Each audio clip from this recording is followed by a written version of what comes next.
Chapter 21. Ancient Soul-Binding Sorcerer. Keyes had seen an introduction to this profession in the books of the Dragon's Lair and the Inheritance of Knowledge.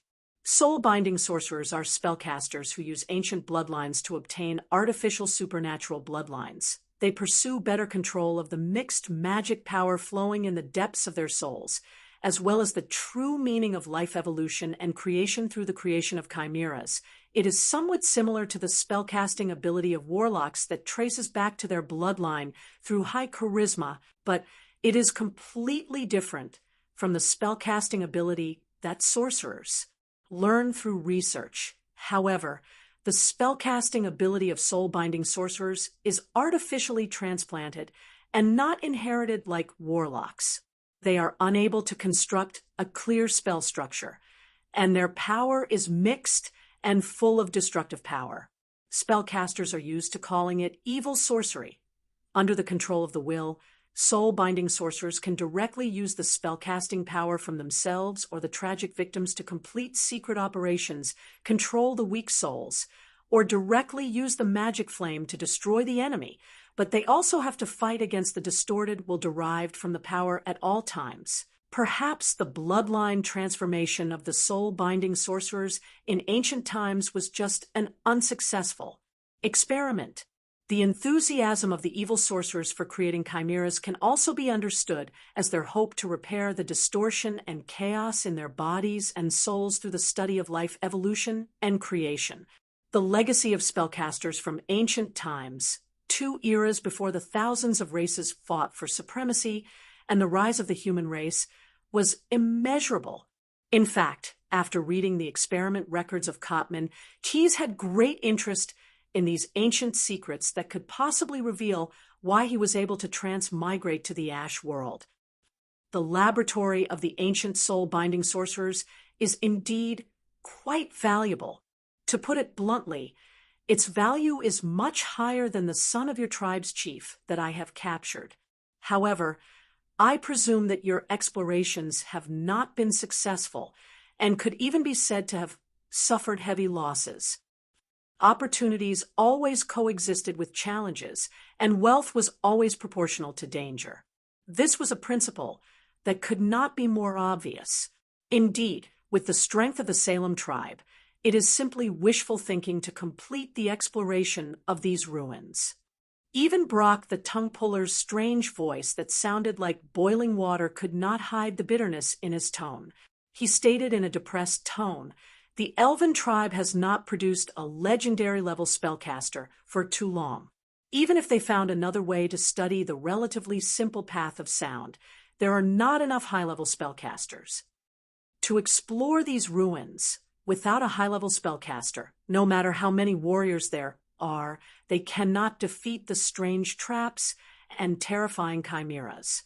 In fact, our previous explorations only advanced a short distance before we were almost completely wiped out. We only encountered some low-level chimeras." Brock understood that it was impossible to hide the danger of the soul-binding sorcerer's laboratory, so he simply admitted that the tribe's exploration operations had failed. He understood that negotiation was the sorcerers had. He took out another scroll and gestured to the warriors accompanying him. One of them took out a wooden box from his backpack. "It's not that we did not gain anything. This is one of the things that Hajar Khan and I risked our lives to bring out from the soul-binding sorcerer's laboratory." Brock opened the scroll and introduced, "We defeated the first wave of chimeras and found the workshop that produced these chimeras' weapons. It was here that we obtained the biggest reward of this trip." Brock the tongue puller's voice suddenly rose, as if he was singing a chant. "Beasts born for war begin to show their edge, sipping hot underground oil. They do not mind the scalding heat. Armor as strong as a shield, they do not fear ordinary iron and swords. Fangs and sharp teeth dig out the enemy's heart. Charging war horses will retreat in fear. When they meet them, brave warriors will tremble in fear when they meet them. Obeying the Khan's command, they defend against enemies from all sides. Blood and limbs write Salem's glory." As the chant came to an abrupt end, the elven messenger suddenly opened the wooden box handed to him by his men. An organ of an unknown creature lay in the box, but it was obvious that it was not an ordinary creature. Burning fuel replaced the blood vessels that should have flowed with blood. Even the wooden box that contained the organ had traces of carbonization. At the same time, a pungent smell rushed into everyone's nostrils as the box was opened. According to the results of the deciphering, the research notes of the ancient soul-binding sorcerers, and the nest of chimera production in the chimera workshop, I worked with all the high-ranking bards to research a new type of chimera belonging to the Salem tribe, the blazing shadow beast. This is the highest secret of the tribe.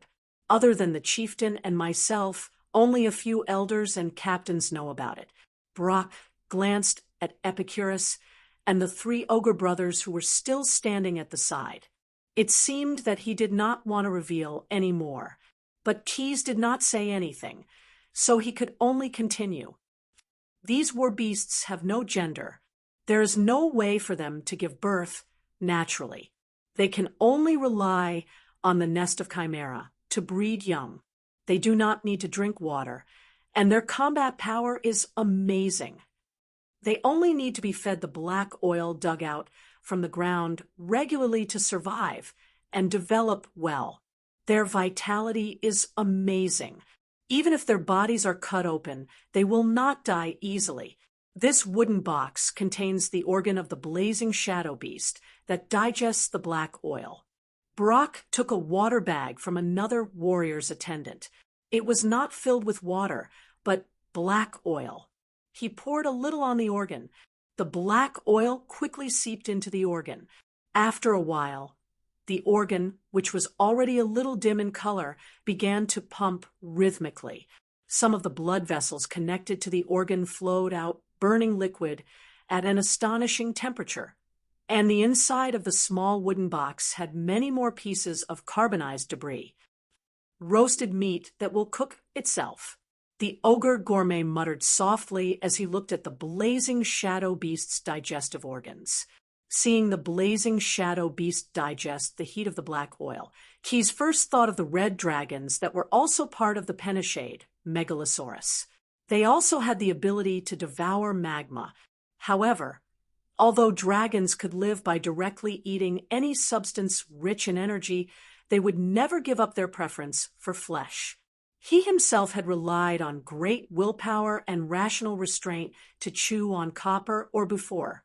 They don't have the abnormal digestive ability of the Megalosaurus, but they are enough to be called a biological combustion engine monster, Keyes thought to himself. Compared to the chimeras that can only be stitched together now, the ancient soul-binding mages have their own unique technology. Perhaps it really is a relic of that ancient civilization.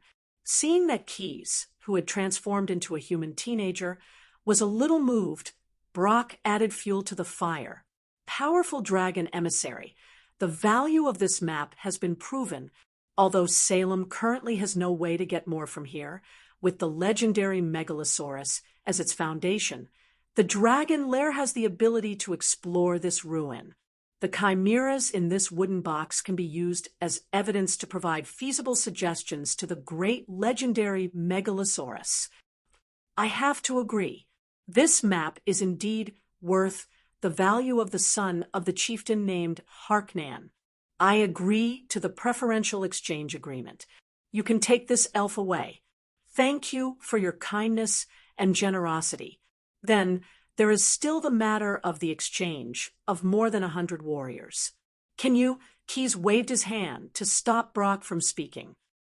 As a previous agreement, I have traded these people to this merchant as slaves and have received the corresponding payment. If you want to discuss the return of the other Salem warriors, you can discuss it with him directly. He accepted the map and the chimera's digestive tissue and put them into his backpack. Keyes called out to his ogre friends and walked out of the small and stuffy tent. This place was very close to the dragon lair. He also had to go back and explain his absence for the past few days. As for the harvest, The dragon lair did not stipulate that he had to hand over the harvest. He was also not in a hurry to explore the soul shackle sorcerer's treasure, so there was no need to tell the old dragon about it. My ogre friends, I have to return to the dragon lair to fulfill my duty. It's still about 2 days' walk from here to the dragon lair. The trading place you followed the caravan to should be one of the old dragon's kin, the kobold settlement called Keyfoot.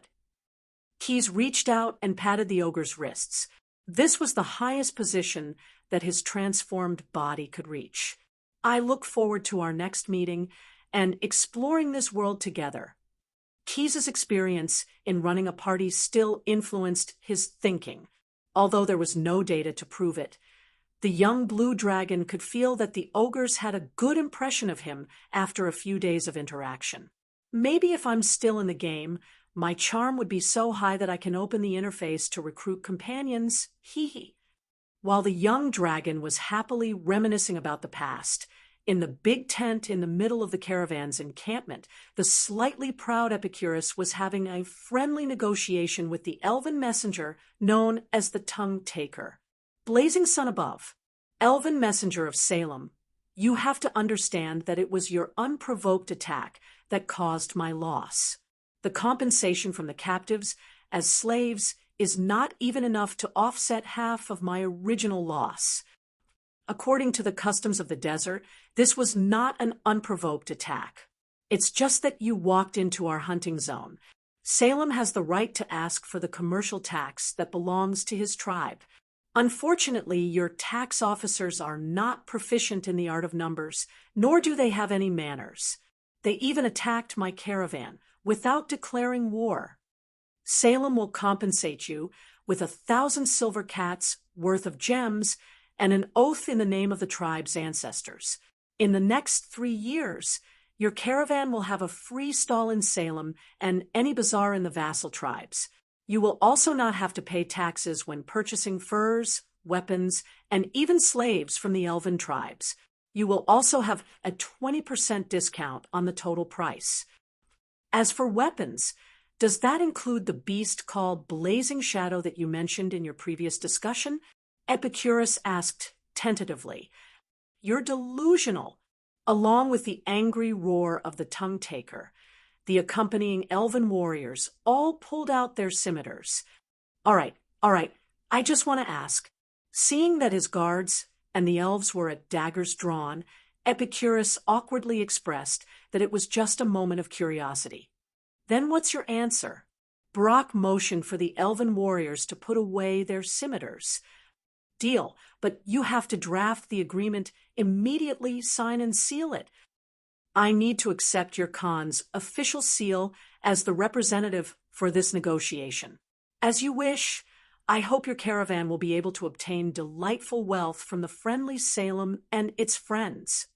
Brock smiled and conveyed his blessings to the merchant, but in his heart he was thinking, may the thieves of the bazaar tear open your money bag and leave not a single word behind.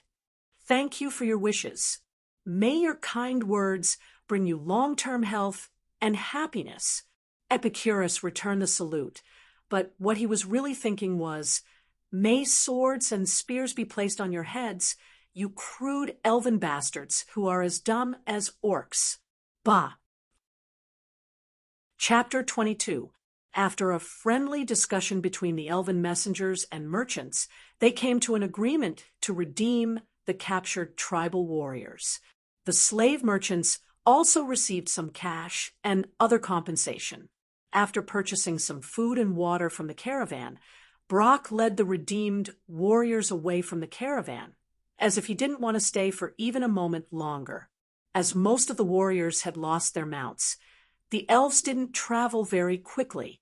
Fortunately, these people were all strong warriors and wouldn't suffer too many casualties from marching on foot in the desert.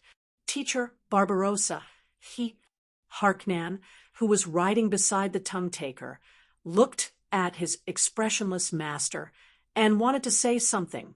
Barbarossa, the orc of sound who had been killed before, was also his master's disciple. Brock only had 2 disciples in total, one of whom had inherited his warrior skills, and the other his orc of sound. Now, he was the only one left. However, before he could finish speaking, Brock's anger seemed to explode. His strong hand grabbed the chief's son by the throat and pulled him off his warhorse. He then jumped off his warhorse, his fists raining down on his disciple's body. "You cowardly maggot of a loser like you! What courage and strength do you have to inherit from me? Anda, if it weren't for the fact that you are his only two remaining children, I would have personally ended you, a defeated general who shames the tribe." Fortunately, the supreme warrior accompanying him pulled the furious Blatch away in time. Otherwise, even if he carefully avoided the vital parts, his fist would only hit the body covered with tight muscles.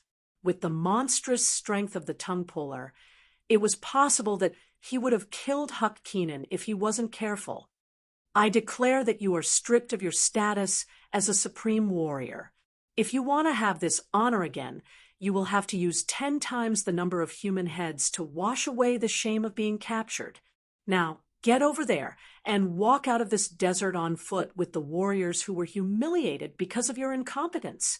As if his anger hadn't subsided, Brock leaked a trace of his orc of sound and covered the entire elven troop with his strange voice.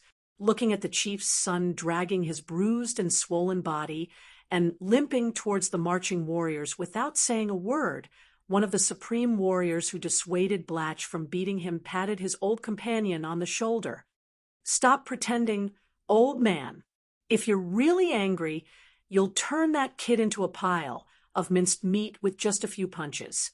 Humph! Brock seemed to hate having his thoughts seen through. "What do you know? This is how I teach him as a qualified master. I hit him to make him remember. If you can't win, you have to run. This time, you were lucky to be captured. Not everyone needs to be captured. Barbarossa is an example. Whatever you say, stubborn old man." The supreme warrior seemed to be very familiar with Brock and was not taken aback by this fierce man's arrogance. "This time, we exposed the hidden information of the Blaze Shadow Beasts. Will they? No, the chief has already fused with the heart of the beasts in the Blaze Shadow Beast's nest. This terrible cursed weapon will be put to use soon. The wisdom of the Samhain tribe has seen the horror of this weapon from the battlefield. Only Hadjar of Salem can be the master of the desert elves." Ignoring the supreme warrior beside him, Brock jumped on his warhorse and urged the troop to continue forward. The supreme warrior had no choice but to jump on his own mount. As one of the few elven warriors who knew the inside story of the Blaze Shadow Beast's secret weapon, the supreme warrior was also one of the chief's undulls. He knew what kind of changes this weapon could bring to the current battle and even the entire desert elven tribe. Attacking the Samhain tribe was also to seize the black oil wells that they controlled far more than Salem, and the black oil was the key to limiting the size of the Chimera army.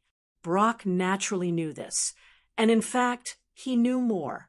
He knew that in order to control this power, Hadjar, who had used his incomplete bloodline to transform and fuse with the heart of the beasts, paid the price of no longer being able to bear children.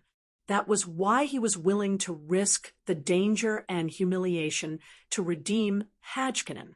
That was why he restrained his anger and was careful not to kill this disciple who had shamed himself and his undulls. However, what they did not expect was that although the merchant who had negotiated with them was no longer good at using curved swords, he was better at weaving nets. And it just so happened that one of the links of this net was connected to their opponent, the Samhain tribe. After they walked out of the caravan station, Epicurus released an eagle messenger with a letter. Samhain would understand some of the trouble they would encounter before they encountered it on the battlefield. The merchant believed that this letter could get him some more rewards in addition to the ransom.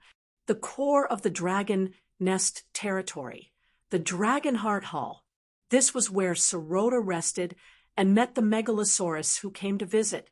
Kin like the kobolds had no right to stay here, The legendary Megalosaurus lay on a platform in the depths of the hall. Behind the platform was the secret room where he stored his treasures. 132 times. The old dragon counted silently in his heart.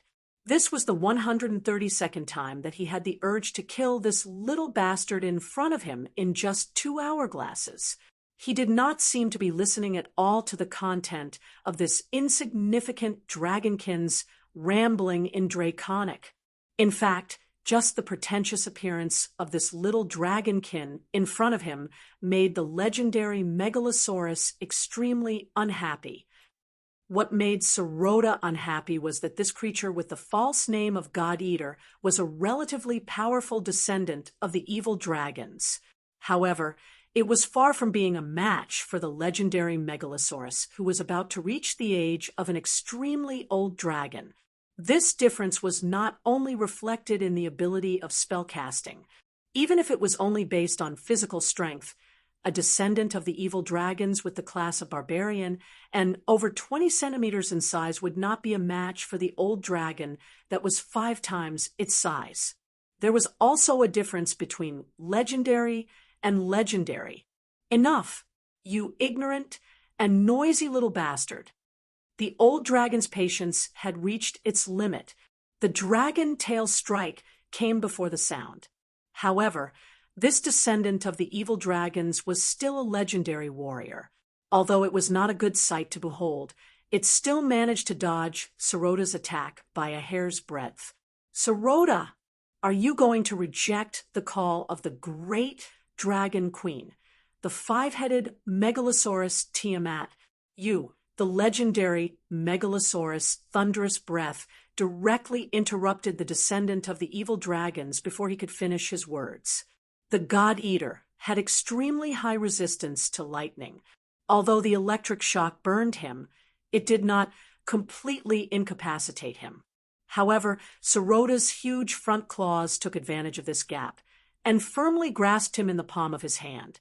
Unlike the Drakons, the first descendant of the evil dragons was created by an ancient dragon mask that was close to a weak divine power that was loyal to Tiamat.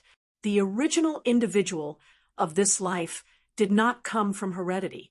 Instead, it used non-dragon blood and a special ritual to hatch a dragon egg that was already dead, giving birth to a new monster with dragon characteristics. The first dead dragon eggs were provided by the colorless Megalosaurus that was loyal to the dragon queen. As time passed, each descendant of the evil dragons formed a new race, and their tempers were very similar to the dragons that were similar to them. The ritual to create the first descendant of the evil dragons was recorded in many ancient books, so that new types could still be created.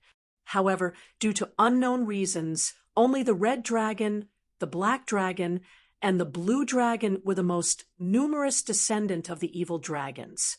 The last descendant of the red dragon, the Flame Weaver, was a huge beast that looked like a sauropod dinosaur with some intelligence. This cumbersome creature could spit out balls of fire and burn a single target to ashes. When faced with close-range attacks, it would display the savagery of the red dragon. At the same time, it was too slow to escape from most threats, so it would fight until it was killed and then explode in an attempt to take the enemy down with it. The last descendant of the black dragon, the Net Weaver, this creature appeared in abandoned caves. It had a slender body similar to the black dragon and looked like a large spider with scales and a tail. It liked to catch and eat unlucky people that passed by. It could not spit acid like the black dragon, but it could weave acid into a net. Although its corrosive power was much weaker than that of the Megalosaurus, it was more than enough to cause more trouble and pain to the opponent. In fact, it was a habit of relying on its stealth ability to stay hidden and then use collision charge to charge at an opponent. After dealing a physical blow to the opponent, the net would exhaust the prey's last bit of strength. The last descendant of the blue dragon, the God-Eater, to be honest, was the most powerful of the last descendant of the evil dragons. Even if it was defeated by Sarota in an instant, This monster still had the power to destroy a city. They were used to wielding large swords to attack, and could use a few of the blue dragon's spell-like abilities. The last descendant of the blue dragon, the God Eater, was originally created to fight against the angels, dragons, and dragon descendants who were loyal to the good dragon god Bahamut. However, they were much smarter than the other last descendant of the evil dragons, and were very good at pleasing the dragon queen. Currently, a small number of them were also taking on the role of the dragon queen's servants, performing tasks such as envoys. The last descendant of the evil dragons were originally hatched from dead dragon eggs, so they did have some of the dragon's genetic characteristics. Moreover, although their growth potential was not comparable to that of a real megalosaurus, and their strength basically reached the limit of an adult megalosaurus, they did not need to go through the period of being weak and young dragons. They only needed to be born with the strength of a young dragon, although they inherited some of the dragon's characteristics and were not a species that could reproduce quickly. Compared to the megalosaurus, they formed a population much faster. In all fairness, this species was more qualified to be a subordinate of the evil dragon god. However, Sarota hated this kind of creature, and there were many megalosaurus who had the same attitude as him. Although the blue dragon was an evil megalosaurus that was in the lawful camp, the mother of the five-colored dragons, the five-headed dragon god, Tiamat, and even maintained a belief that was above the baseline. However, this kind of monster that was originally produced from dead dragon eggs made many old megalosaurus think of Dracolic, skeletal dragon, and other creatures that would fly into a rage just by hearing about them. For example, although Sarota was an evil blue dragon, the nature of the population allowed him to bring back Keys, who had nothing to do with him, to hatch and raise him. However, after interacting with this last descendant of the evil dragon for less than 2 hourglasses, he had already crushed this desecrated dragon egg in his hand like a bug. The giant dragon's eyes glanced at the struggling last descendant of the evil dragon in his hand, as if an adult was holding a struggling mouse in his hand. Sarota could not help but feel disgusted, and there was an impulse in his heart to torture and kill it. Chapter 23. In the end, reason prevailed over emotional factors. Sarota used the spell Force Cage to control the last descendant of the blue dragon, the God Slayer, who he hated so much. He took the war mobilization order brought by the messenger of the Dragon Queen and looked at it. The conscription order was not issued by Tiamat herself. It might have been made by a powerful primordial dragon who acted as her advisor on behalf of the Dragon Queen. The dragon used its own scale as a carrier to record information that could be accurately identified by its own kind.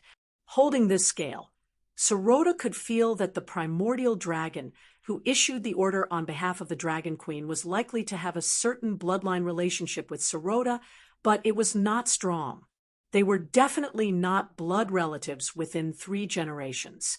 The content of the order was as follows: to the legendary megalosaurus Sarota, I am Lord Tiamat's subordinate, the 3rd member of the Evil Dragon Council, Heaven's Blade Zaphel, your 6th ancestor. According to the bloodline contract, the Blue Dragon clan of the Dragon's Lair is summoned to fulfill the Evil Dragon Covenant. Within 200 hourglasses after receiving the conscription order, you are to bring all the descendants of your clan who are close to the standard of an adult megalosaurus to the Pillar of Skulls of Avernus. The war that belongs to you is about to begin. Junior, remember this. The victors will receive endless rewards. The losers will only embrace death. So use all your power as much as possible. Do not hide it. Be careful to use it one by one. Be careful to use it one by one. Repeating Zaphel's message, Sarota thought to himself, he probably wants me to be of some use. The experience and knowledge that came with age made Sarota very clear where Avernus and the Pillar of Skulls were. He also knew what the war in the letter referred to. It was probably a terrifying plane that even the worst nightmares could not touch. This was not a sensational thing. Avernus was the first layer of the 9 layers of hell. The entire plain was a scorched wasteland full of rubble. Occasionally, towering mountains and sloping hills broke the monotonous landscape. The climate there was hot, but it was not as dry as the ash world. The blood that flowed from some unknown life form covered the earth like a stream and eventually flowed into the Styx River of this plain. The air was filled with a blood-red mist, and fireballs would fall from the sky from time to time. If one's fire resistance was not high enough, or if there was no hole to hide in, the creature hit by the fireball would explode and turn into a pile of decorations on the vast land. As for the skull pillar, it was an unfinished structure that was constantly growing in length and thickness. Apart from the shells of souls that were constantly being drained of every last bit of value, the imps that were constantly being reborn, and the imps that were constantly trying to ascend, it was a 12-layered fortress that was constantly being reinforced and strengthened. It was also an unfinished structure that was constantly being lengthened and thickened. If someone were to write a travel guide to Avernus, they would definitely include this attraction. Billions, no, at least tens of billions, of demonic skulls from the bottomless abyss were used to construct the largest spectacle in the multiverse with exquisite architectural skills. What was even more amazing was that due to the powerful vitality of the abyssal monsters, it was not difficult to find some construction materials that were still alive on this spectacle. Some of them spoke in the language of tannery, while others spoke in the more ancient language of Obilus. Some were begging for a quick death, while others were cursing everything they could think of and see with blasphemous words. But there was no need to worry. These demonic skulls could no longer wreak havoc and cause damage. In fact, if one ignored the noise, the power of their language was not even comparable to the fireballs that often fell from the sky. This was because there was a powerful existence from the Order faction stationed here all year round. Her existence alone was enough to suppress the remaining power of these demons. Tiamat was the common ancestor of all the 5-colored Megalosaurus.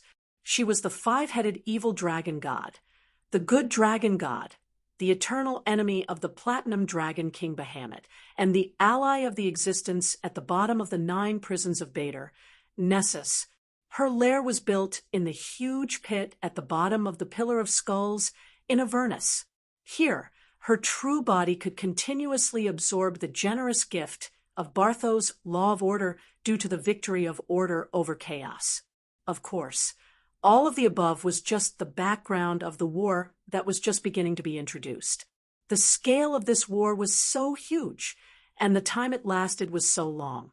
The most lasting impact that any existence could hope to leave behind in the Blood War was to leave behind a chronicle in this war. Why did this war happen? There were many legends, but the most believable one was the explanation that the Blood War was the history of Astamor's rise to power. Legend had it that the Master of 9 Hells was fulfilling the first covenant with the gods from the ancient era of the Order gods. That was how he started this great war that swept through almost every corner of the multiverse.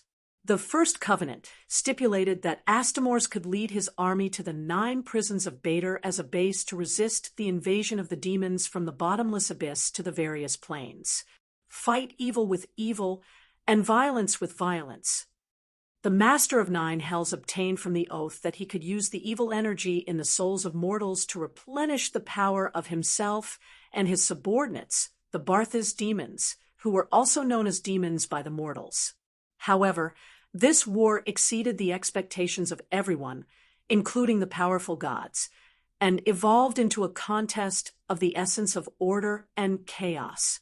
The battlefield of the Blood War was like a meat grinder that could never be filled, involving the fates of countless planes and creatures. There had been many good gods with great divine power who wanted to stop this bloody war, but they had all misjudged their own strength. Many gods had even become nutrients for this war.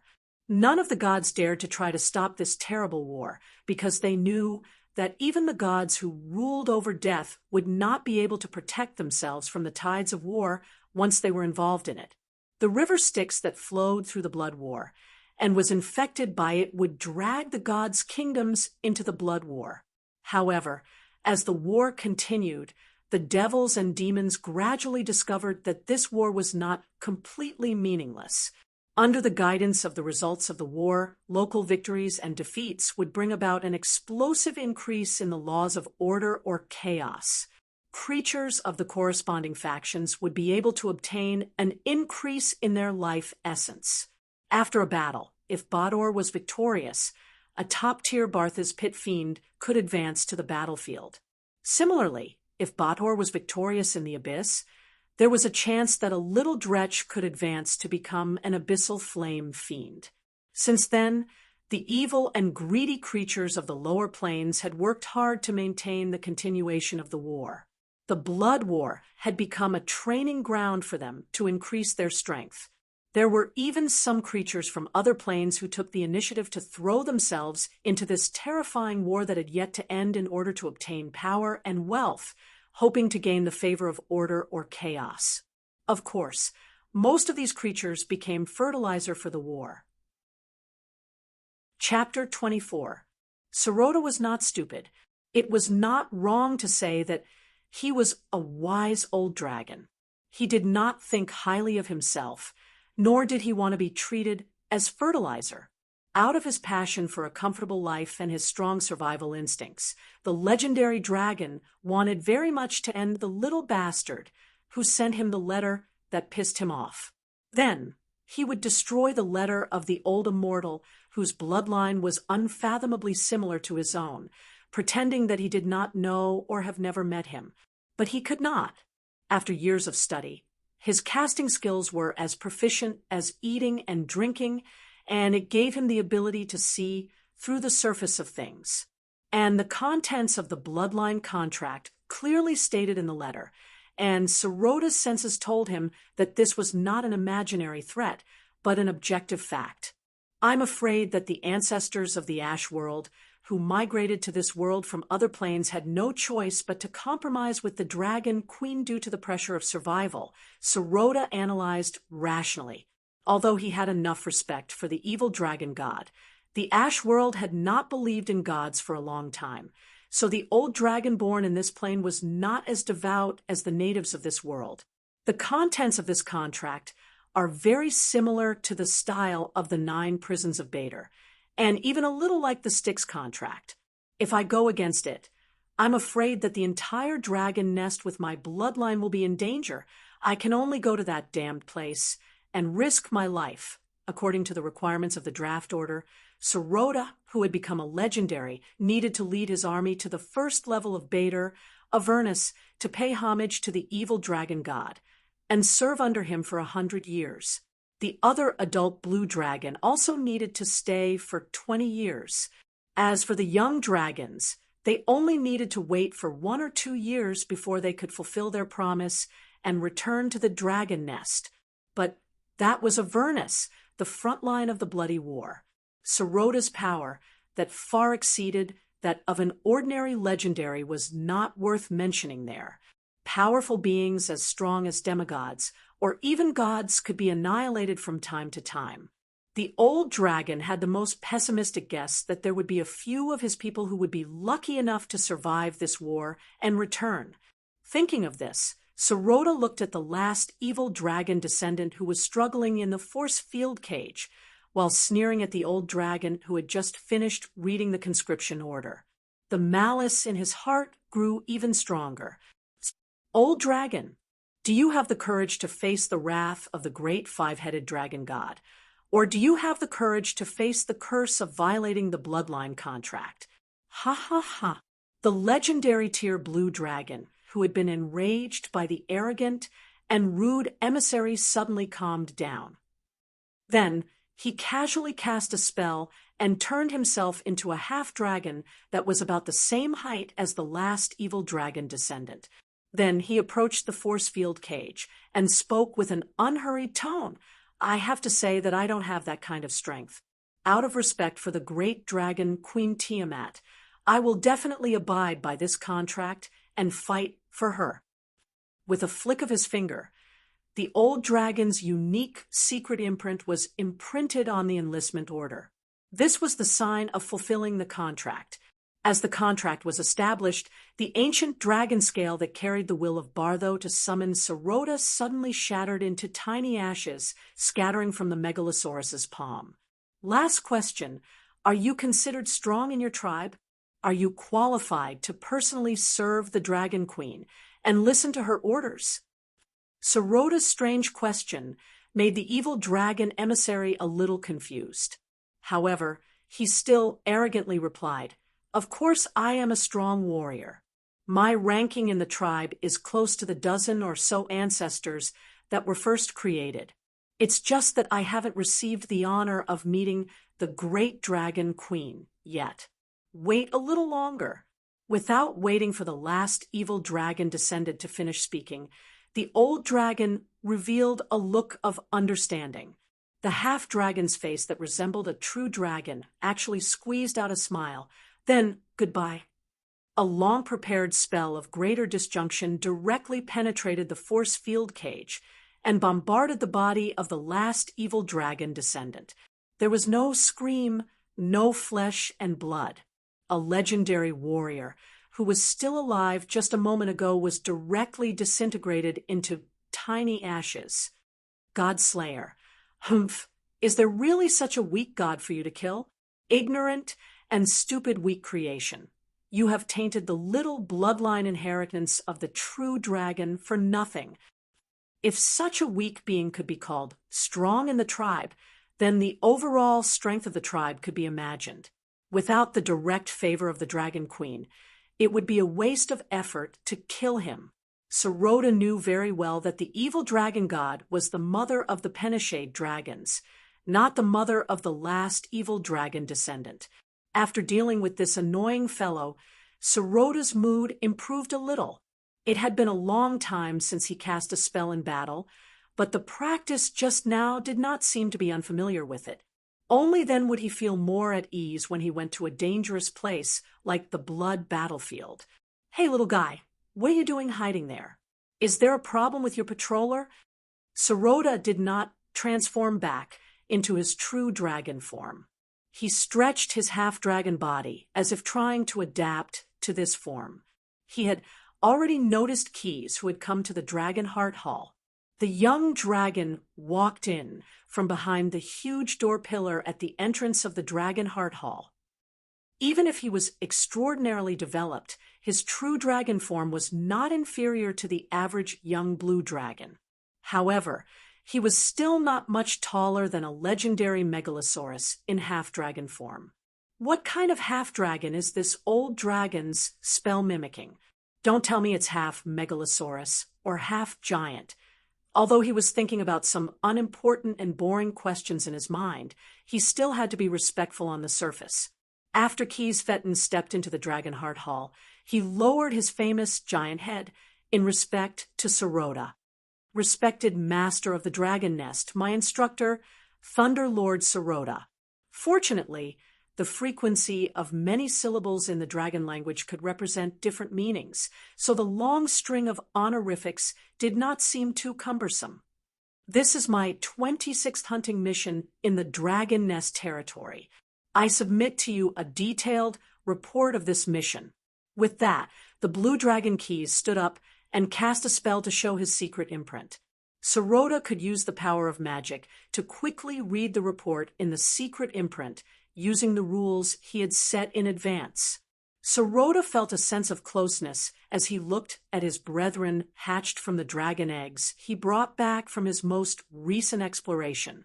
His direct descendants, who were closest to him by blood, had already left the dragon nest due to their inability to challenge his position as master of the nest. They had no hope of promotion, and even left this world to explore their own legendary path and build their own dragon nest, perhaps in the future. Unless he encountered an accident or was unable to face a challenge by himself, he would not be able to meet them again in this life. Although the life of a dragon was long, and creatures who had lived for a long time would slowly become indifferent to family, he was still an extremely old dragon after all. He had not lived for tens of thousands of years like the immemorial dragons, and naturally would not have such an indifferent temperament. The young megalosaurus who stayed in the dragon nest, even the oldest adult dragon, were of his bloodline several generations later. Except for the little dragon in front of him who looked exceptionally sturdy, he was brought back to the dragon nest by Sarota himself and hatched from the egg. In terms of feelings, compared to the older, unfilial children who were focused on defeating their father to become the master of the nest, this little dragon of his kind, although growing at an astonishing speed, would not threaten his position in the next 1,000 years. Such a Keys was very much loved by Sarota. After briefly checking the information in the secret imprint, Sarota learned that his tribute caravan had been attacked and that other huge beasts that could threaten the dragon nest had been hunted down. He waved his hand to disperse the secret imprint and secretly stared at Keys. He knew that this little guy was hiding something, including the fact that he had found the copper mine and secretly occupied it. But he understood that this was the nature of a blue dragon, secretly accumulating all the power and working hard to become stronger. That was how he had grown up before. However, things were different now. Although he was only a young dragon, Keys, who had the strength of a young dragon, would definitely follow him and lead the powerful dragon nest to Avernus. Perhaps he would encounter more opportunities that belonged to him, but it was more likely that he would meet with misfortune and die prematurely. Thinking that this little dragon was as obsessed with beautiful spells as he was when he was young, Sarota felt that he should teach him something before the expedition to Bator. With a wave of his hand, a huge spell book was handed to him from the platform where the old dragon often rested. Even though Sarota's half-dragon form had the body of a giant, this spell book was still too big. The cover of the spell book was made from the skin of a scroll dragon that Sarota had killed when he became an adult. The small and dense scales that were like fish scales emitted a rainbow light. Flipping open his spell book, the old dragon found a corresponding page and gently spread out the spellbook's introduction, casting tips, and even the metamagic abilities that he was used to using completely copied the spellbook onto a new scroll. After finishing all this, he carefully closed the book and threw the spellbook to the platform where he rested. He then handed the scroll that recorded the complicated spellbook to the little dragon in front of him. "Little dragon, you did a good job patrolling. This is your reward, the 9th Circle spell Mordenkainen's Disintegration, also known as the Great Disintegration. This is a powerful spell that was invented by a talented and powerful human spellcaster from another world. But I think that with your wisdom and ability as a blue dragon, you should be able to understand its mysteries. P.S. The Styx contract is one of the higher-level contracts in the D&D series. It is of a higher level than the contracts made by ordinary demons. Gods and creatures, as powerful as gods, will use this contract to make an oath.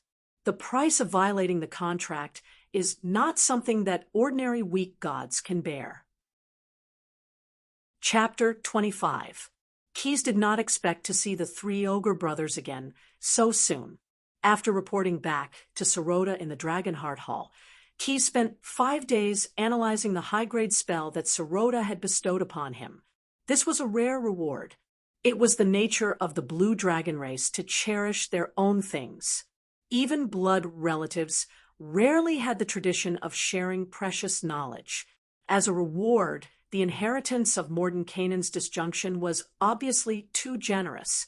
This was beyond the limits of the dragon race's inherited knowledge, the ability to cast an 8th Circle spell of a higher level. Even as natural magical creatures, dragons had to slowly explore and learn before they could try to master this level of spell ability. Only by mastering knowledge could one truly belong to oneself. Keys naturally understood this principle. He used the familiar method of categorizing and analyzing documents to learn this ninth circle spell in the shortest time possible.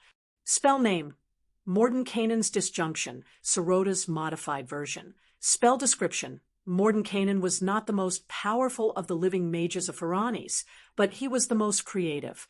Almost all spellcasters had heard of his astonishing achievements in the field of magic, and his skills and knowledge in the field of magic and politics were even more widely known. Mordenkainen's disjunction was an advanced ninth circle spell that he had created based on the seventh circle spell, disjunction. This powerful ninth circle spell that Sorota had modified was even more powerful.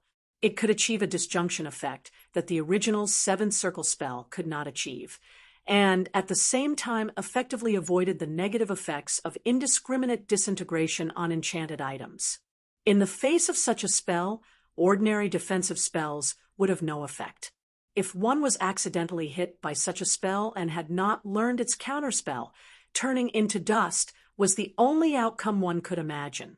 Spellcasting materials. This ninth circle spell modified by the legendary blue dragon Sorota not only increased the power of the seventh circle disjunction, but also cleverly recorded the technique of spellcasting without materials. The mage only needed to follow the steps in the spellcasting instructions, spend some time and energy, and memorize this spell more precisely. In battle, the mage would be able to exert the power of the spell through words alone. Some masters with the silent spellcasting technique could even instantly activate such a powerful spell with a single thought, turning the target into dust. Abnormal condition seems to be affected by the structure of the corpus callosum in the brain, similar to that of dolphin-like creatures. As a spellcaster, you naturally do not need to hibernate to memorize spells. As long as your mental strength can communicate with the source of mystery, the power of the spell will always be at your disposal. Memorize while casting the spell. Note, this seems to be a new type of magical technique. You need to carefully study and develop more functions. The corpus callosum of dolphin-like creatures. Keyes' attention was drawn to the abnormality while he was combing through his thoughts. This was probably what was mentioned in Votman's work log. In order to defeat our terrifying opponent, we've come up with many plans to prepare for war. Among them, there are adaptive modifications to some naturally advanced creatures. His own egg was brought back from the depths of the ruins by Sorota. His own dragon egg might have undergone a bloodline modification known as adaptive modifications in ancient times, resulting in some unknown evolution. However, I only discovered the phenomenon of adaptive changes when I learned more advanced spells. Could it be that this autonomous evolution has yet to be finalized after birth and is still passively evolving? Keyes had all sorts of guesses, but he lacked crucial evidence. I have to start investigating the hidden secrets of the ancient ruins civilization immediately. Otherwise, this uncontrollable situation could cost me my life one day. Keyes thought of the genetic experiments similar to bloodline modification before he transmigrated. Most of the modified experimental subjects died from genetic breakdown. It was an extremely tragic way to die. Just as Keyes discovered the problem and was about to start solving it, Sorota's summons interrupted his plans. A loud dragon's roar reverberated throughout the dragon lair. Dragon's roar was a high-level application of dragon language. Keyes could only set aside the problem he discovered when he heard his name in the roar. He walked out of his lair and hurried towards the gathering point of the legendary Megalosaurus. When he arrived at the huge square below the Dragonheart Hall, Keyes discovered that the legendary Megalosaurus Sorota had already summoned all of the adult dragons and a small number of juvenile dragons, as well as his extraordinary young dragon. Including Sorota himself, there were a total of 26 huge Megalosaurus present. Fortunately, the square was paved with gravel and mortar, so these behemoths did not have to rub shoulders with one another. Keyes discovered that Sirota had not only summoned the Megalosaurus, but many other dragonkin tribes were also gradually gathering in the square. It was just that they could not arrive as quickly as the Megalosaurus that could fly. Keyes could tell these little creatures apart from the simple flags and unique tribal tattoos they carried. Could it be that a war is about to break out? Looking at the desert kobolds, sand lizardmen, and some draconic vipers that arrived one after another, Keyes discovered that these dragonkin were all young warriors of the tribe. None of them were old or weak. Then he remembered seeing the legendary Megalosaurus killing the last descendant of the evil dragon in a rage a few days ago. It was enough for him to make some guesses. There were many Megalosaurus who had the same guess as him. From time to time, they would converse in Draconic in a low voice, guessing who the target of the war was and what they might gain. The blue dragon did not even think about the possibility of losing the war. A war involving more than 20 Megalosaurus would only be a nightmare for their opponents. Quiet little reptiles. Sirota propped up his upper body from his prone position and scolded the noisy Megalosaurus with a stern and cold voice. Perhaps you have all kinds of guesses, but you have all foolishly underestimated the intensity of the possible battle, because the war we are about to fight will take place in the distant Avernus. I have received the summons of the evil dragon god. According to the bloodline contract, the tribe must fulfill the obligation of war. Hearing the old dragon's words, all the Megalosaurus present fell into silence. The blue dragon could be said to be the most scheming Megalosaurus of the Pentashade dragons. At this time, when they heard that the location of the war was the 9 prisons of Bader, and that they might have to participate in the never-ending bloody war, even the most optimistic blue dragon would carefully calculate the chances of survival. Bloody war. So the news of the last descendant of the evil dragon that was killed that day angered the old dragon. But am I not a dragon whelp at that age? Isn't it suicide for a Megalosaurus of my level to go to that place? Keyes was no stranger to the few words that Sirota said. He quickly connected the dots. Of course, I don't want to go to the battlefield, where even the legendary Megalosaurus might fall. I also don't want to waste the lives of you little reptiles. The gigantic Sirota seemed to understand the thoughts of the Megalosaurus below him. He particularly helplessly said slowly to the astonished young dragons, "The contract stipulates that all Megalosaurus above the peak of the young dragon must participate in this expedition to shed the last drop of blood for our dragon queen." Chapter 26. After Sirota called for war, the first dragon clan to arrive were the desert kobolds under the command of the legendary Megalosaurus. Thousands of strong young warriors from the 3 clans, Strong Tooth, Sharp Claw, and Strong Foot, stood in front of the many dragon clan members who were waiting under the leadership of their respective blue dragon priests. It had to be said that the legendary Megalosaurus had spent a lot of effort in managing the dragon clan territory.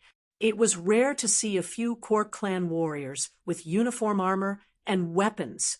The core clans, such as Strong Tooth, Sharp Claw, and Strong Foot, were all equipped with tanned leather armor and had an abundant supply of food. These young desert kobolds even looked stronger than the human army. Of course, no matter how strong these clan warriors were, they could not stop the 3 ogre brothers. Keyes saw the 3 ogres standing behind the Strong Foot kobold warriors at a glance. They were standing among the slave warriors of the other clans who were dependent on the dragon clan. The ogre's height gave them good vision, and their vision was sharp enough. Naturally, they could see Keyes waving his claws at them. Of course, only the smart gourmet blue and the steady witch Dr. Paru noticed this. Paru could not distinguish a young blue dragon from so many blue dragons that looked similar except for the size. Of course, this also had to do with the fact that Keyes' body was actually larger than the average young dragon. As all the troops arrived one after another, the legendary Megalosaurus leaped from the cliff in front of the Dragonheart Hall into the sky. The shadow of the dragon's wings almost covered the entire Dragon Nest Canyon. The expedition was imminent. In order to appease the tribal alliance and maintain order in the Dragon Clan, he had to make arrangements in advance. I, the master of the Dragon Clan, the legendary Blue Dragon Sarota, appoint my attendant, the Blue Dragon Priest, the legendary chief of the Sharptooth tribe, Malongo Sharptooth, to be in charge of guarding the Dragon Clan during my expedition. Sarota naturally spoke in the dragon language. Most of the core clans were dragon descendants, so most of them could understand. After he announced the first appointment, an exceptionally strong kobold leaped up and moved to the square where the Megalosaurus were squatting. He gestured to all the dragon clans. I'm about to launch a foreign expedition that will be limited to 100 years. Those who are recruited by me, regardless of whether they are Megalosaurus, kobolds, or drakes, must cross this portal with me. The legendary Megalosaurus hovered in the air with magic. It moved its claws and chanted spells one after another. This was the powerful incantation spell, Portal Between Worlds. Under Sarota's casting, this spell had been modified to a certain extent. The chanting time required was shorter, the range of the portal was larger, and it was more stable. However, the magic power required was 3 times more. On the square, as the legendary Megalosaurus chanted, a huge stone door slowly rose. The granite door, which was completely formed by magic, rose to a point where an adult Megalosaurus could easily pass through.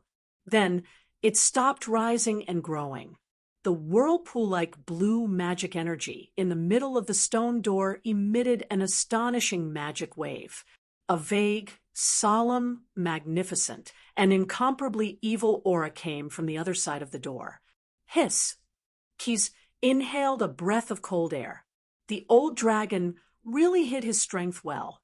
Keys had carefully studied this spell in order to figure out the reason for his transmigration. He knew very well how much magic power was needed to support the cross-realm teleportation of such a large-scale army. If the human spellcasters of this world used magic similar to that of Adas, I'm afraid they would need the life force of at least 10,000 slaves as equivalent magic power to build this portal. Keys was secretly shocked by the old dragon's hidden strength. In fact, he still had some misconceptions.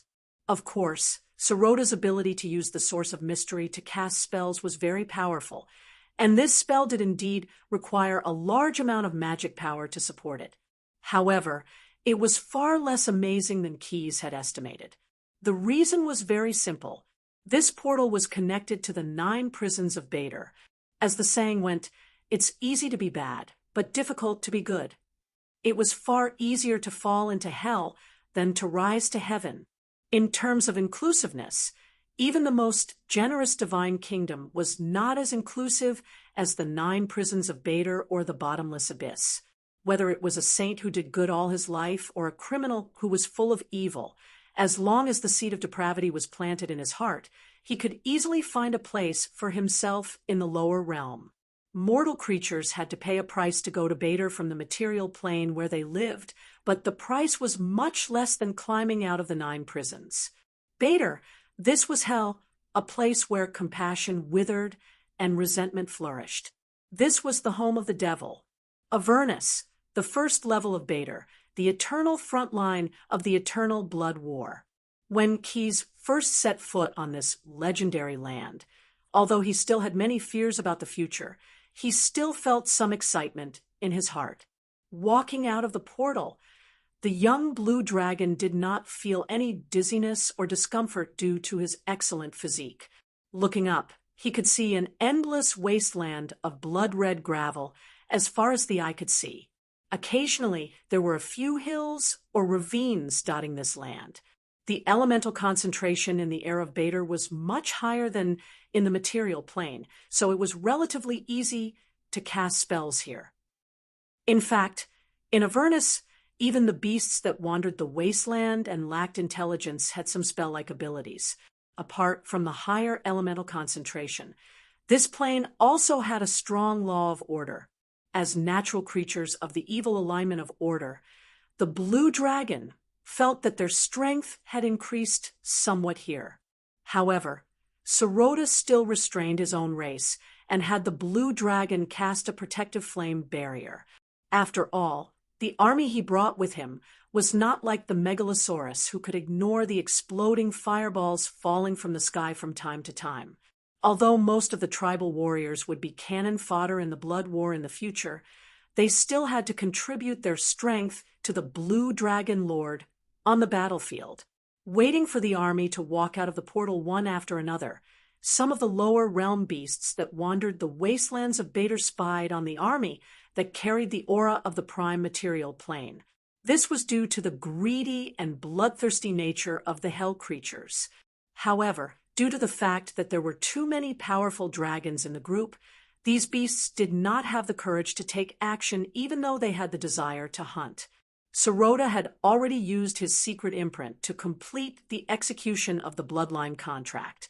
As soon as he arrived in Avernus, some of the servants in the army of the Dragon Queen who were responsible for confirming the recruitment of soldiers were informed of his arrival. In less than an hourglass, a dragonborn hero loyal to the evil dragon god came to receive Sarota and his army. Although there were many devils in the army of the Dragon Queen, it was still easier for Tiamat to entrust creatures with dragon bloodlines with important tasks. Good thing it's not those disgusting creatures that blaspheme the bloodline of the Megalosaurus. The legendary blue dragon was rather pleased that it was a powerful dragonkin weapon master of the Ironheart faction who received it instead of a new descendant of the evil dragons. It even turned into half-dragon form as a sign of respect and began to converse with the emissary. I am Sarota, following the war summons of the great Dragon Queen, and have come to Avernus to perform the service stipulated in the contract. Welcome, powerful legendary Megalosaurus, to this land. I am the receptionist of the Evil Dragon Council under the command of the great Dragon Queen Murano Chow Foam. Please follow me to the Evil Dragon Court of the Skull Pillar. After paying respects to Her Highness Tiamat, you and your troops will be properly settled. As you wish. After the greetings, Sarota led the army of the Dragon Nest tribe and followed the Chowfong dragonborn warrior named Murano, embarking on the journey to the Skull Pillar.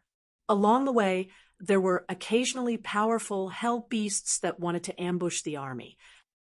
Before Sarota could do anything, Murano, who led the army, waved his double-headed spear and easily dealt with these troubles.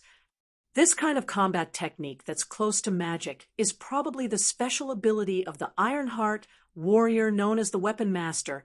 Keys, who saw the powerful dragonborn warrior on the way, thought to himself, maybe I should learn the combat techniques of different fighting schools. When I transform into my human form, I rely too much on the strength of dragons, but if I can't hit my opponent, then no matter how strong I am, it's useless. Long before coming to Avernus, Sarota had instructed his people to transform into their humanoid forms as much as possible in battle. If they really couldn't win, then they could transform into the true form of the Megalosaurus. After all, the huge size of the Megalosaurus would attract too much attention in a bloody battle, and it would be easy to be targeted by the demon army. Keyes had made up his mind to keep this in mind in this dangerous war.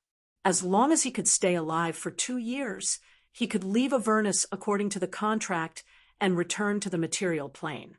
Since the Blue Dragon had to cast a fire protection barrier on the Dragon Nest tribe, they had to follow the army on the ground slowly. After walking for almost a day, a huge city wall appeared in front of them.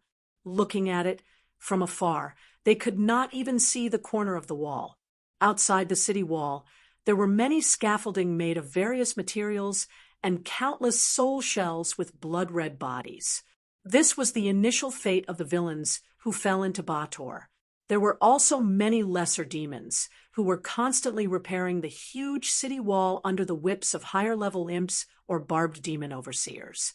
From time to time, some of the scaffolding that was not up to standard would collapse, causing a group of laborers to wail and fall into the burning moat below the city wall. This is the Bronze Citadel.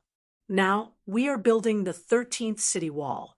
The lord of this term, Barty, the dragon-born warrior, stopped himself from slandering the lord of the first layer of Avernus, but he still showed a look of disdain.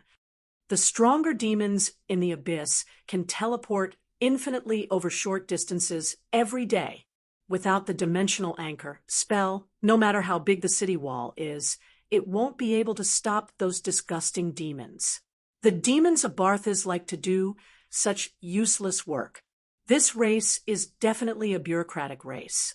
Fortunately, Lord Astamores of the Nine, Hel's invited the great dragon queen to be the commander of this battle. As a guide, it was his responsibility to briefly explain the situation of Bator and the Blood Station to the army recruited by the dragon queen. As the army continued to move forward, the skull pillar finally entered the site of the dragon Nest tribe. Ironheart, although it was not stated in the early settings of D&D, it was still assumed that the most powerful class was the mage class. There was even a saying that legends have no rights if they can't cast spells. In order to balance things out, the monks and warriors in the later stages of the game had some schools that were similar to spells. The warrior class introduced 9 fighting schools: White Raven, Ironheart, Pious Heart, Steel Spirit, Desert Wind, Stone Dragon, Tiger Claw, Twilight, and Shadow Hand. Among them, Ironheart belonged to the school of weapon masters who preferred to control their own weapons and bodies. Note, in the original setting of D&D, Bator only had a weak tendency towards order. The strong tendency towards order in this chapter was fabricated. My thoughts are: 1. The Barthas tribe used the souls of sinners to improve their power and transformed Bator for so many years. As their nest, there should be some racial bonuses. 2. The main character is still in a relatively weak stage. Maybe a slight bonus could bring some strength. 3. In order to outline the plot, there will be further discussions in this area. So I changed this setting. Please don't mind it too much. Chapter 27. The Pillar of Skulls, a gigantic skull that symbolized the evil spoils of war, stood quietly in the gravel wasteland of Avernus, the first level of Bator. There was a huge hole at the bottom of this epic creation. The lair of the Penishade dragon god Tiamat was built here. This was the location of the evil dragon court that all Pentishade Megalosaurus knew about. Following the dragonborn warrior, the army of the dragon, Lair tribe walked into the huge military camp that was preparing for war outside the evil dragon court. The scale of this military camp was far beyond the imagination of any material plane army leader. The legendary Megalosaurus Sarota led the tribe army into the military camp. It was like a drop of water flowing into a river.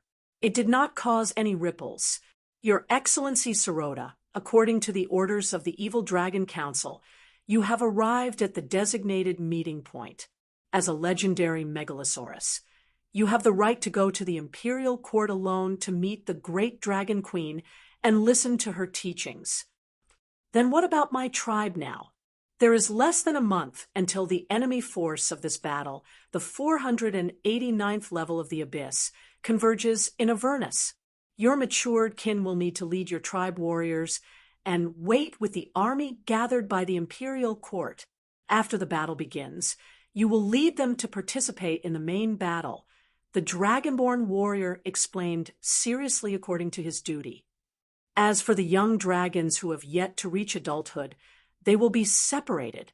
They will lead their own troops or join some Bator mercenary camps. They will first adapt to this battle in some low-intensity battlefields. Well arranged. Praise the benevolent Dragon Queen. A high-level magic shield shining with magical light appeared in Sarota's hand. This was the spoils of war he got from fighting a team of adventurers when he was young.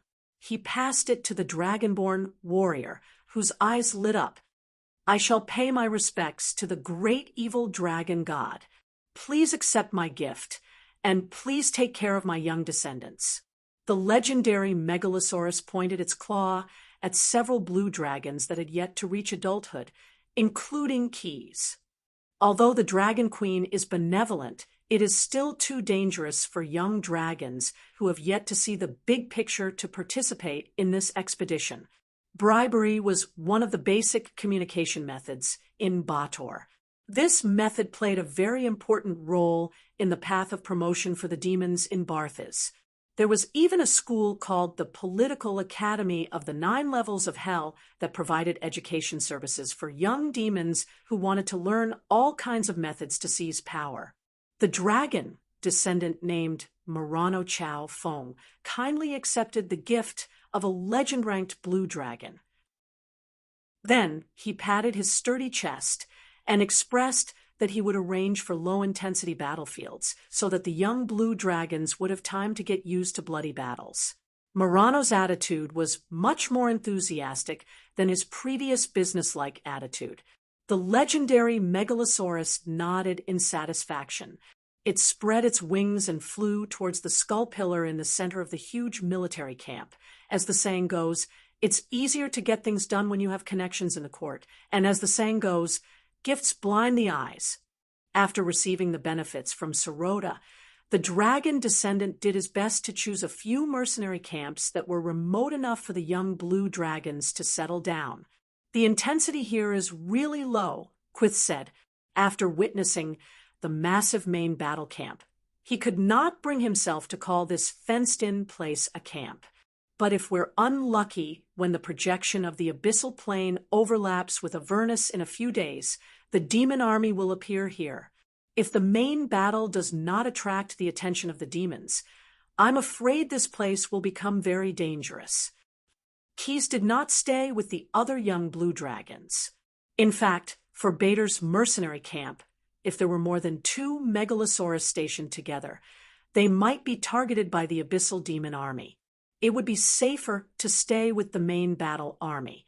Before going to the mercenary camp, Keys had asked the adult blue dragon to conscript the 3 ogre brothers to go with him. The reason was simple. After all, among all the creatures he knew, only the 3 ogre brothers could be called honest, and their combat ability was above average. On the battlefield, at least they could take care of each other. Not to mention saving their own lives at the critical moment. At least they would not stab each other in the back, like the Batsu Devil. In addition to taking away his companions, he also used some of his accumulated wealth to exchange for some excellent protective equipment and weapons for himself and the 3 of them. Keys did not intend to fight in the form of an underage Megalosaurus. That would definitely attract the attention of the demon army, and at the same time, remind them that this is a soft persimmon. Come and get it. Just like that, Brew, who always had ideas, Paulu, who always had potions, Nalu, who always had strength, and Keys, who had disguised himself as a human teenager, walked into the simple mercenary camp. "Stop, you bumpkins from the material plane." As soon as they walked into the camp, 2 barbed demon guards with serrated machetes stopped Keys and the rest. "Show me your transfer order, or you will be treated as trespassers and killed." Keys showed the transfer order scroll given by Murano Chao Fong to the 2 guards. The group of people who wanted to enter the camp were not allowed to pass. One of the barbed demons signaled to its companion with its eyes. Keys noticed the small movements of the demons. It turned out that the 2 evil creatures were actually thinking about the armor Keys was wearing. They signaled to their companion that they wanted to launch a surprise attack and kill Keys to obtain the spoils of war. As for the few strong ogres around Keys, they believed that even if they were in the same group, they would not stand up for Keys. With the philosophy of the Batsu people, It was impossible for the barbed demons to protect or avenge their companions. Moreover, as long as they killed the human teenager who held the transfer order, they could frame the ogres and summon the other guards in the camp to kill the 3 ogre murderers and maintain order in the camp. It had to be said that this was indeed very Batoan, very demonic. A crime that has not been caught is not a crime. After seeing through the trick of the 2 barbed demons, Keyes did not hesitate to unsheath his newly purchased sword enchanted with the sharpening spell. With the strength and agility of the Megalosaurus, the sharp sword accurately pierced the heart of the barbed demon, who signaled its companion to attack even though it had not systematically learned any combat skills. At the same time, the ogre shaman acted almost as quickly as Keyes' decisive attack. The strong acid shot out from the troll's skull staff accurately into the mouth of the other barbed demon, who wanted to call for more guards after its companion was killed. Demons were not completely immune to acid damage like demons. Their acid resistance was only effective on the surface of their skin.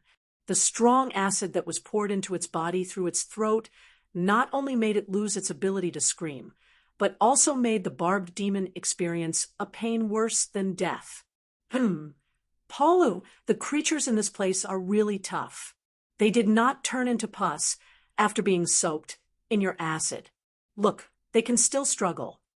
The ogre gourmet Blue took out his whaling harpoon. Although Keyes had given the ogres some new weapons in the camp, they were still used to using their old weapons. Let's try the barbecued meat soaked in acid. I've heard of a saying that acid can stimulate the taste of food, but I couldn't find any meat that could withstand the acid you created. The ogre gourmet said excitedly. Translator. Endless Fantasy Translation Editor. Endless Fantasy Translation Country Bumpkin is a colloquial language set in the D&D system. Later on, perhaps due to the mixing of races in Sigil City, this term was also adopted by other non-material creatures. Chapter 28. Seeing the barbed demon twitching and rolling on the ground after being tortured by his brother's voodoo acid, Brew excitedly took out his whaling harpoon. He wanted to cut off a part of the new ingredient that had been treated by the acid and try to make a barbecue. When dealing with prey, the ogre gourmet had a habit of draining the fresh blood from the ingredients. Just as the harpoon was about to cut open the barbed demon's throat and bleed, an iron chain with a spiked hammer suddenly flew out from inside the camp. It knocked away Brew's blade with a crisp clink. What weapon is that? It looks like a meteor hammer, but the chain is too long. If it's a weapon for a huge creature, then the hammer is too small and the chain isn't thick enough. The sudden appearance of the weapon attracted the attention of the ogre blacksmith, who wanted to be a master blacksmith. When it came to weapon forging, the huge ogre would reveal an agile mind that didn't match his dumb appearance. The ogre blacksmith. Nero wanted to pick up the chained hammer for a closer look, but just as his fingers were about to touch the chains on the ground, this strange meteor hammer actually jumped up and dodged Nero's grasp. Spikes grew out of the chains, and it finally took the opportunity to strike the ogre's face fiercely. Fortunately, Keyes reacted quickly and nailed the chain to the ground with his sword. Come out, chain demon. I know you're the acting commander of this camp. Humph! A Batsa-demon that looked like a human but was wrapped in many chains instead of clothes walked out from behind a nearby tent. He roared at Keyes and the others in Infernal with a strange accent. You bumpkins from the material plane, how dare you kill the guards at the entrance of the camp? As the chained demon roared, a small group of barbed demon guards surrounded the group from all directions. The chained demon wanted to pull back the chain that was nailed to the ground by Keyes, but the chain was tightly held by the longsword. Just as he was about to break the chain, a flashing blue electric snake slithered along the chain and forced the chained demon to give up on the chain. He hurriedly pulled it out of his body and threw it to the ground. You bunch of dregs, do you also want to rebel? I'm the newly appointed supervisor of the camp. according to military orders. This camp, including the acting commander of the chained demon, has been under my supervision since 12 hourglasses ago. Keyes took out his letter of appointment and the transfer order he showed to the demon guards surrounding him. These 2 guards disobeyed their superiors and intended to rebel. According to the wartime laws of Hades, I have the right to take their lives without trial. As if to match its words, Barb Fiend, who was twitching on the ground due to the strong acid, breathed its last breath. After verifying the letter of appointment and the transfer order, the acting commander of the chained demon, Kuruzu, seemed to have changed his expression.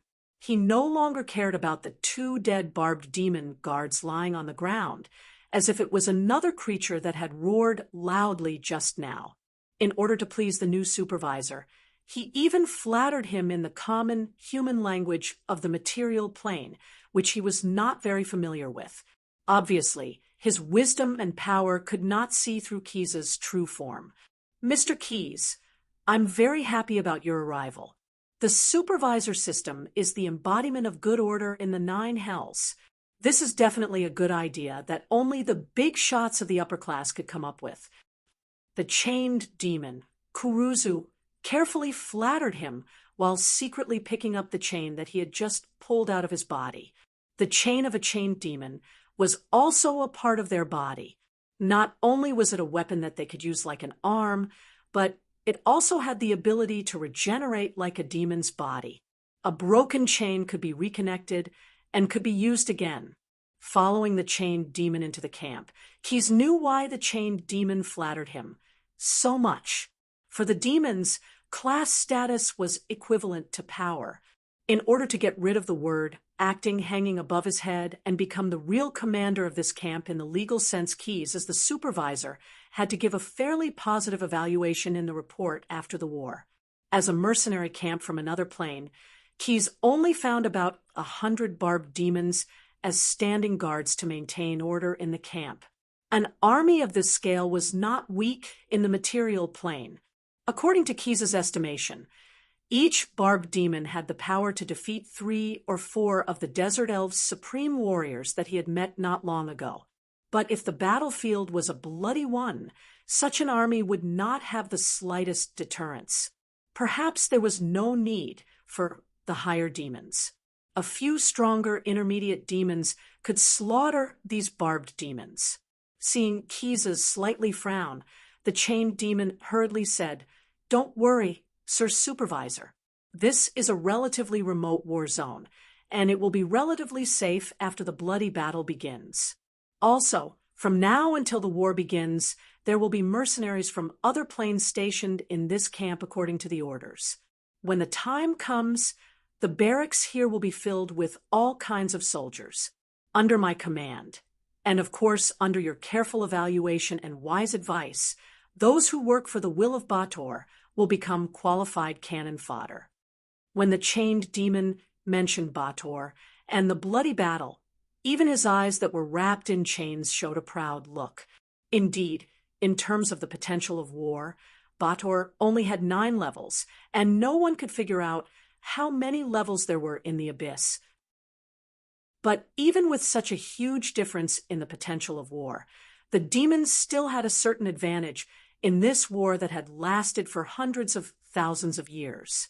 The most obvious example was that Avernus, as the bridgehead of the bloody Battle of Bator, had never been occupied by the demons. The skull pillars made of demon skulls still stood tall, and the demons had successfully occupied some planes of the abyss more than once, pulling these planes from chaos into the camp of order. If not for the terrifying will of the abyss, some powerful demon princes and demon lords would have personally taken part in the bloody battle, and the demons would have suffered even greater setbacks in the bloody battle. In terms of the strength of the army, although the demons were powerful, they were chaotic. If not for the control of spells, even demon lords would not be able to fully control their armies. Bator's army had strict division of labor and strict discipline. Even though they were equally evil and loved to use schemes to fight among themselves, under the rules of order, the entire Bartholomew's 9 hells was like a seamless war machine. Everything was running for the ultimate goal of achieving victory in the bloody battle. In terms of the ability to mobilize war, although the Abyss had countless levels and could mobilize a despairing number of Tana-Reed demons, the cunning and scheming upper-class demons had attracted supporters from all corners of the multiverse for Bator through persuasion, deception, and trade. In every bloody battle, there would be an equally shocking number of mercenaries from other planes joining the demons' camp, fighting for the 9 prisons of Bator. You have to trust my judgment on this point. Even the lying Batsa-Devil will give an honest answer on which side's army is better in the bloody battle. The chained demon's arm wrapped around the chains slapped his chest, and the chains clanged against each other. Keyes could not refute the chained demon's words based on the pride of his race. What he said was indeed part of the truth. After inspecting the entire camp, he found that although it was simple and crude, some basic facilities and supplies, including a workshop for forging weapons, food, and drinking water for the mercenaries from other dimensions, were already in place. Although it was inevitable that there were signs of embezzlement, it could still be said that they were well prepared. Chapter 29. Through this patrol, Keyes had grasped some basic information about the camp. At present, there were only a few mercenaries from the other plane in the camp. They gathered together like a group of thugs who had been tricked into coming to Bator to look for opportunities from an unknown plane. In addition to the barbed demon guards, there was also a hellhound raised by a chained demon in charge of patrolling the campsite. In addition, there were thousands of bloated demon cannon fodder in captivity in the corner of the campsite. They were a type of demon that was punished and tortured until they became blind, deaf, and stupid because of their mistakes. The other Batsu habitually called them lowly demons. All of the above mentioned were all the forces in the camp that could be put into battle at present, other than the chained demon commander and Keyes' group. Although the chained demon had repeatedly promised that the camp would be filled with mercenaries from other planes before the bloodshed began, and the overall strength of the camp would be greatly improved. But how could the demon's words be trusted? Walking to the well-prepared resting area, Keyes immediately dismissed the barbed demon guards that the chained demon had arranged to serve as his army supervisor. He then called the 3 ogre brothers into his tent. The tent was not tall enough, and the ogres did not know how to shapeshift, so they could only sit cross-legged on the ground.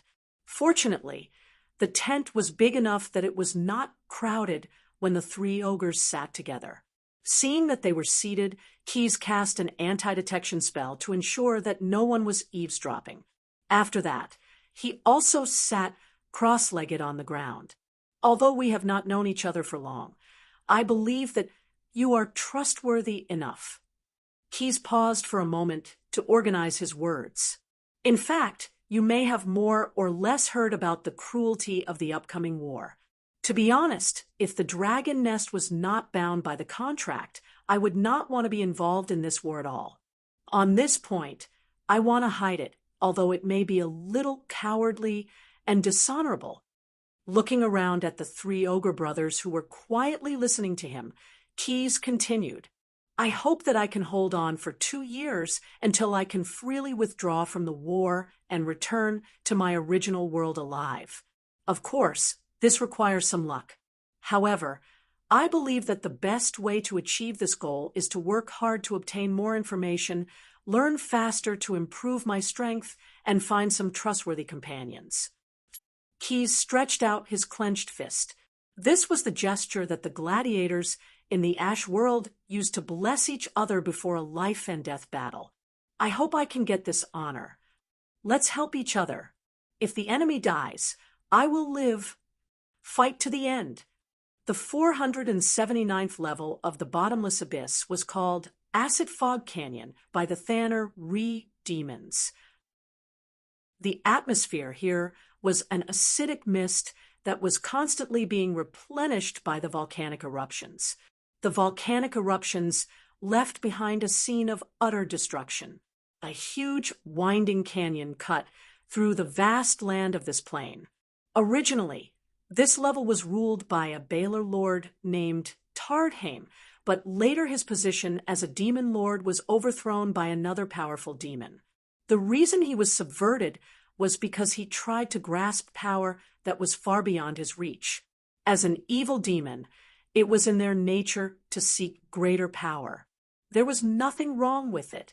However, in order to seize power, Tardheim boldly and recklessly used the remains of the Obilus demon lord that he had found in an unknown era and carried out a crazy fusion experiment with the weak abyssal worms that had all the genetic information of the Thanner Re demons.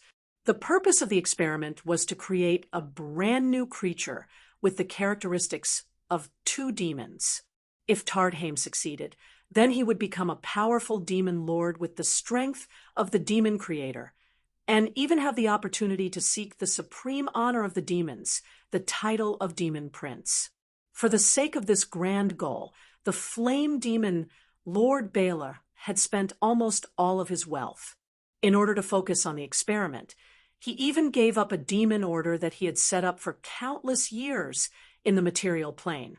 No matter where, even in the abyss, as long as he persevered, he would always gain something. This difficult experiment that lasted hundreds of years finally succeeded, but it was only the experiment itself that succeeded.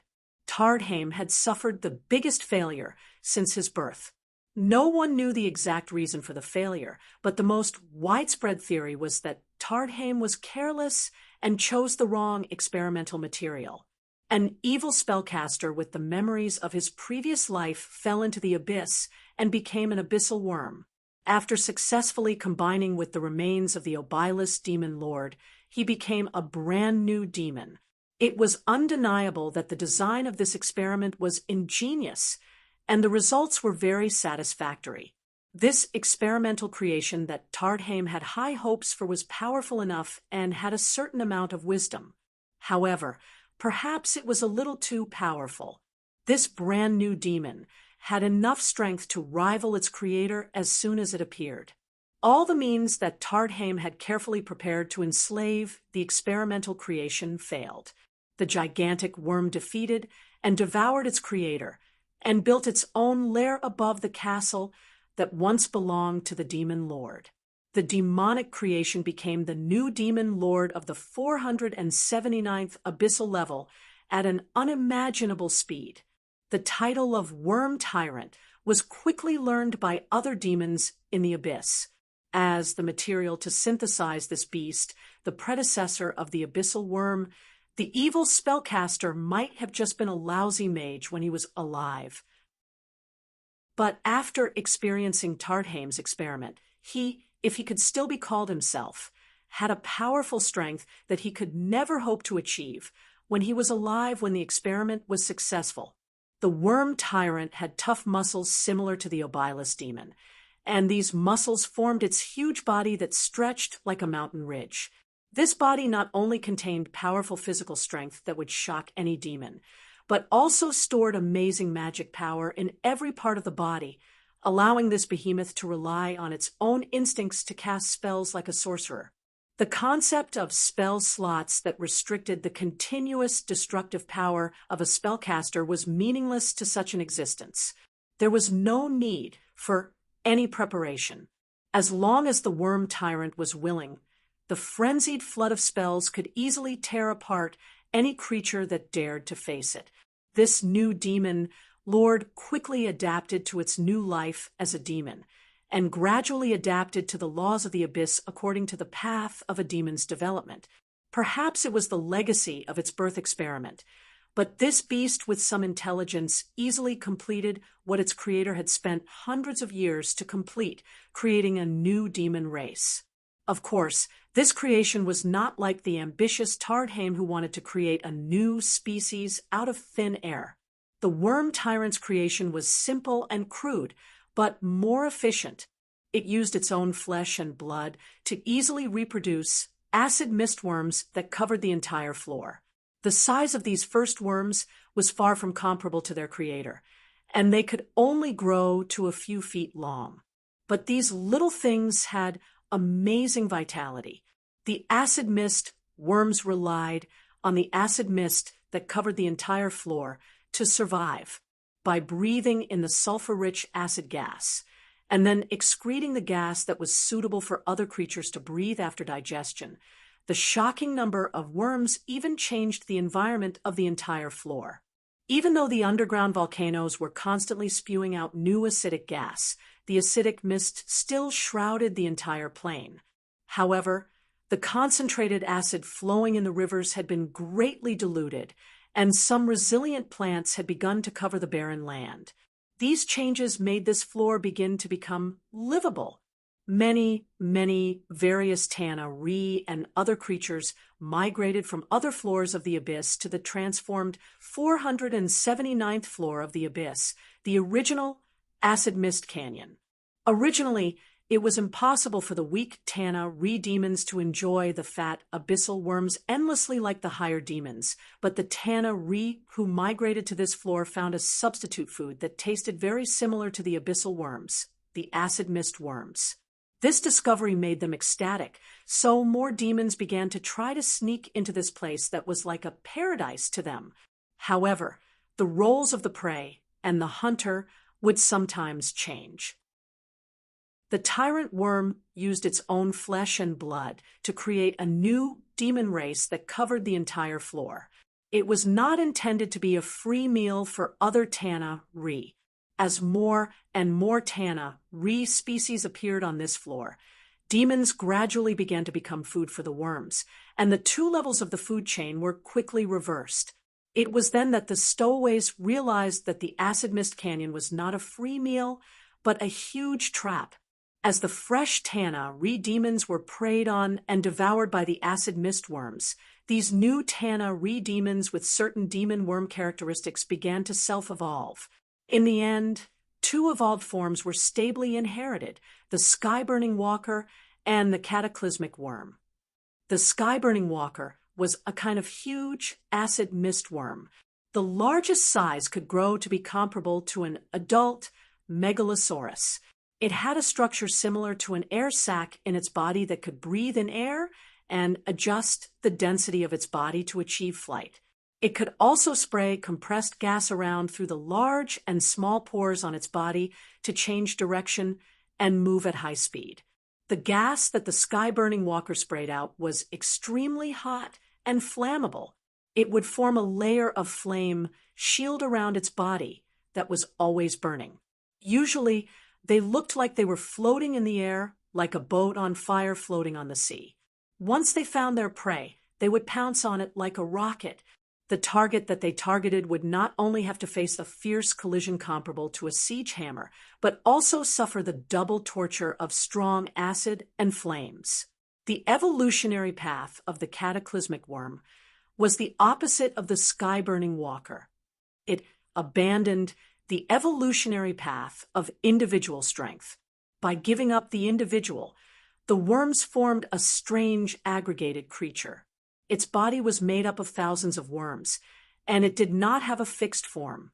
It was constantly dripping strong acid. The breeding of the cataclysmic worm was somewhat accidental. At first, only a small number of acid mist worms stubbornly parasitized the bodies of some Tana Ree. They consumed the host's body to survive and reproduce. This behavior of damaging the host's body would cause the host to gradually weaken, making it easier for other acid mist worms to capture and parasitize. If the host's will was strong enough, it was possible that they would only be corrupted by the worms instead of being completely digested. The corrupted will would condense into the body invaded by the worms and assemble into a new cataclysmic worm. Every cataclysmic worm that was born could randomly retain some of the host's abilities when they were alive. Every sky-burning walker and the cataclysmic worm was the favored offspring of the tyrant worm. They were the demon lord's most trusted kin and the creatures at the top of the food chain in the Acid Mist Canyon. The other Tana Ree demons could only carefully survive under the rule of the two species in this terrifying dimension that was originally thought to be a cafeteria, but was eventually proven to be a kitchen.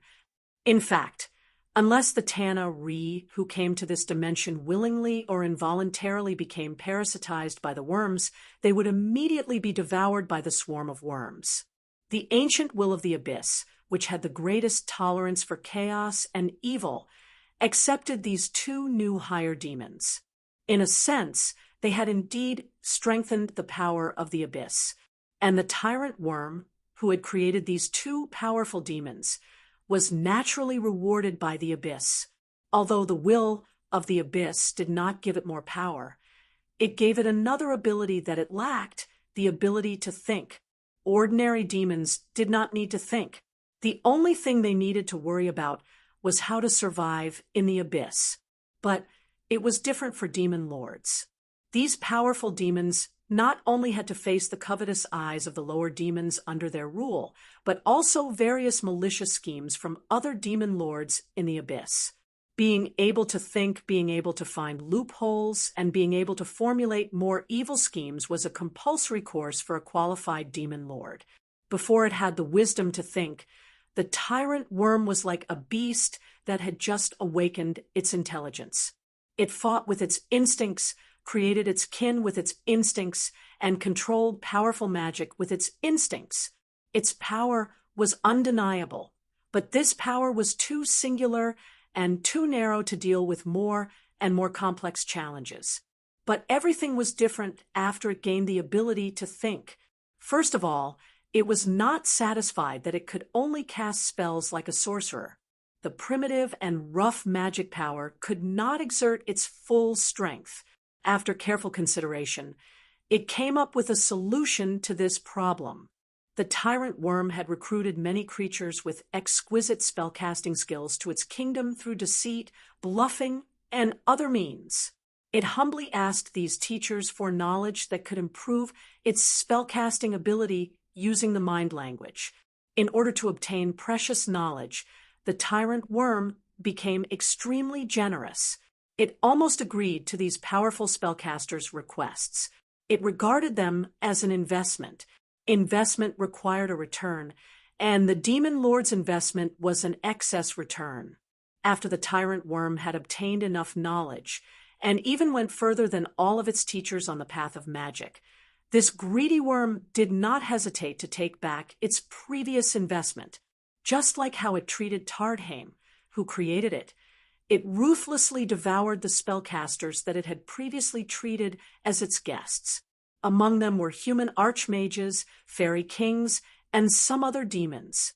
But among them, the ones that brought it the most benefits were all kinds of evil dragons that were born as powerful magic creatures. Chapter 30. Chain Demon's Guarantee was confirmed, and in a way, it proved that the demon's guarantee was still valid. On the second day after Keys and the rest settled into the mercenary camp, there were more soldiers and military supplies being escorted by the demon army. However, there weren't many who could be called warriors. Fortunately, this was mainly a mercenary camp. It wasn't like the other small Batsu camps, where groups of disgusting imps with constantly melting human forms were arranged into groups. There's not a single one who can fight. Neru, the ogre, walked into Kiza's tent and sat cross-legged on the ground. He began to grumble. The newcomers are just a bunch of punks who don't know their own strength. They're still clamoring for the demons to see their powerful martial arts. Ha ha! His brother, the ogre voodoo doctor, handed him a freshly made energy ointment. The ointment had the miraculous effect of calming the temper of otherworldly creatures in Batsu. Neru, you have to learn to control your anger. Only when your anger explodes in battle can you hurt the enemy and not your own people. The new soldiers aren't that great, but the new weapons are still promising. Brew, who had gone to check the new military supplies with Keys, opened the tent. He was holding some samples in his hands and under his arms. The reason he opened the tent was to allow Quess, who was dragging more wooden boxes, to enter the tent smoothly. Phew! The blue dragon, who was in his youth form, seemed to be gasping for breath. It was a little strenuous for him to drag the heavy boxes. When Keyes entered the tent, Brue put down the curtain and hurriedly threw the things he was responsible for to the ground. The muffled sound and the marks on the ground showed that the ogre was not slacking off. The items he brought were also very heavy. What kind of weapons are these? They look like battering rams, but even if they're made of bronze, they're a little small. Nehru was obsessed with all kinds of weapons. When he heard that they were new weapons, he could not help but want to study them. He curiously picked up the new weapons that Brue had thrown to the ground. He thought it was some kind of bronze battering ram, but the cylinder was hollow in the middle. These are copper cannons. Keyes did not use the name Infernal Roar given to him by the demonic quartermaster who gave him the weapons. Instead, he used a more concise and direct way to call them. These are the ordnance prepared by the demons to deal with the charge of the demon minions. Seeing that Nalu was about to wave the copper cannon in his hand, Quest directly opened the lid of a few wooden boxes that he had dragged over, revealing some neatly stacked cannonballs that were buffered by hay. Bronze cannons can't be used by waving them around. They have to rely on the explosion of gunpowder to fire the cannonballs. Only then can they cause damage. Brue stopped his brother, who was about to tear down the tent, and explained. Keyes said that this thing is good stuff. If it's used properly, the power of each shell fired will be similar to my bursting fireball. In fact, the demons had invented this weapon because of its explosive fire damage. Most of the demons in the Abyss Tower were almost immune to electric shock and poison damage. Fire, strong acid, and cold could effectively kill the weaker low-level demons. In Avernus, the main raw materials of gunpowder were sulfur and saltpeter, and the production cost was extremely low. Most of the Bats of Devil were not afraid of fire damage, so this type of cannon was widely used in the front line of the Blood Station. The demons used this type of cannon very conveniently. They only needed 2 ordinary barbed demons. One was responsible for shouldering and aiming, while the other assisted in changing the ammunition and firing. As long as the demons did not charge in front of them, the copper cannons could continuously fire and inflict heavy damage to the enemy's minions. As for the damage caused by the overheating of the barrel and the explosion of the barrel, it was just a number on the battle damage report. No Batsu commander was particularly concerned. After continuously firing 20 shells, on average, 1 shot every 30 breaths, the barrel of the copper cannon will overheat and need to be cooled down. Seeing such a familiar killing weapon, Quest was naturally not prepared to use it casually like the demons. He completely relied on numbers to annihilate the enemy. Of course, the dozens of copper cannons in the camp could not form a large-scale attack in a bloody battle like this. Whether it was out of the nature of his race or out of memory of the world in his memory, Keyes was prepared to experiment with this type of weapon to find a more effective way of attacking. I don't think we can use the coordination of infantry and cannons. The soldiers in this camp definitely don't have that kind of military literacy. This caliber of cannon is fine against the minions, but against the greater demons who can teleport, I'm afraid it's useless. I have to think of a way to focus fire when they're not paying attention. As Keyes pondered these questions, he wrote down some of the parameters and problems he had just tested on a piece of paper made from the skin of an unknown creature. Weapon name: Copper Cannon, Purgatory Roar. Parameter description: this is a long-range attack weapon that can fire explosive shells as a means of damage. It can be fired at a 45-degree angle and can fire at a maximum range. The furthest attack range is about 4,000 feet, 1,300 meters. It can take 3 to 4 rounds of effective fire from the enemy.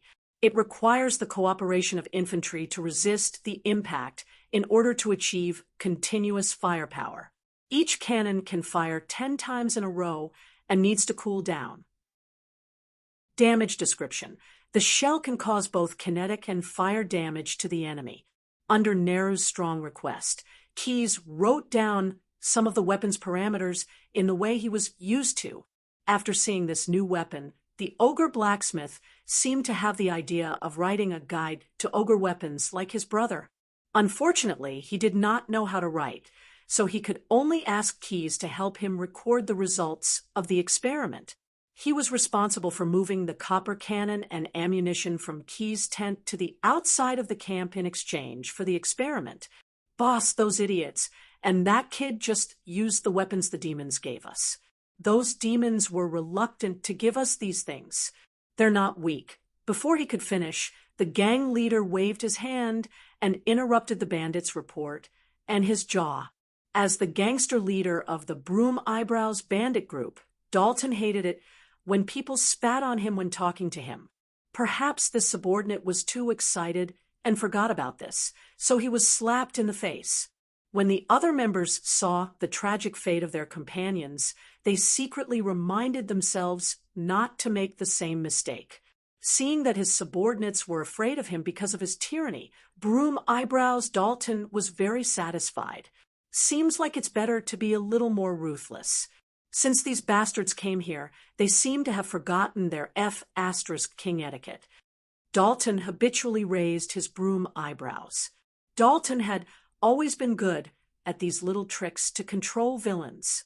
These tricks could be said to be the capital that made him rich.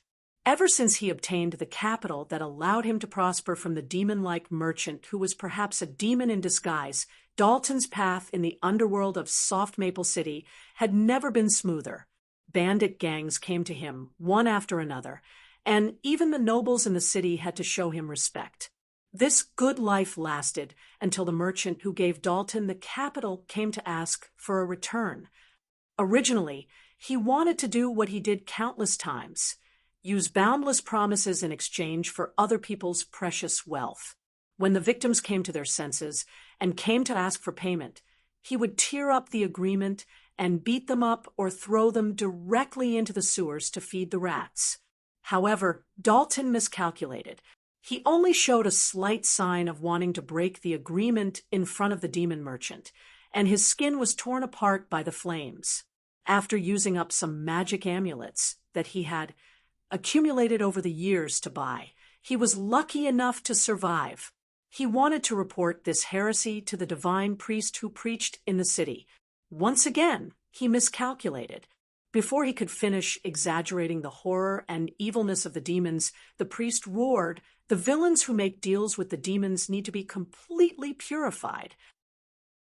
At that moment, it was as if the priests had forgotten any words related to salvation in their doctrines that they often preached. After killing the priest, who roared to purify him, Dalton, who had no place in the world, had no choice but to obey the agreement and come to this damned place called Avernus to start his life in Bardo.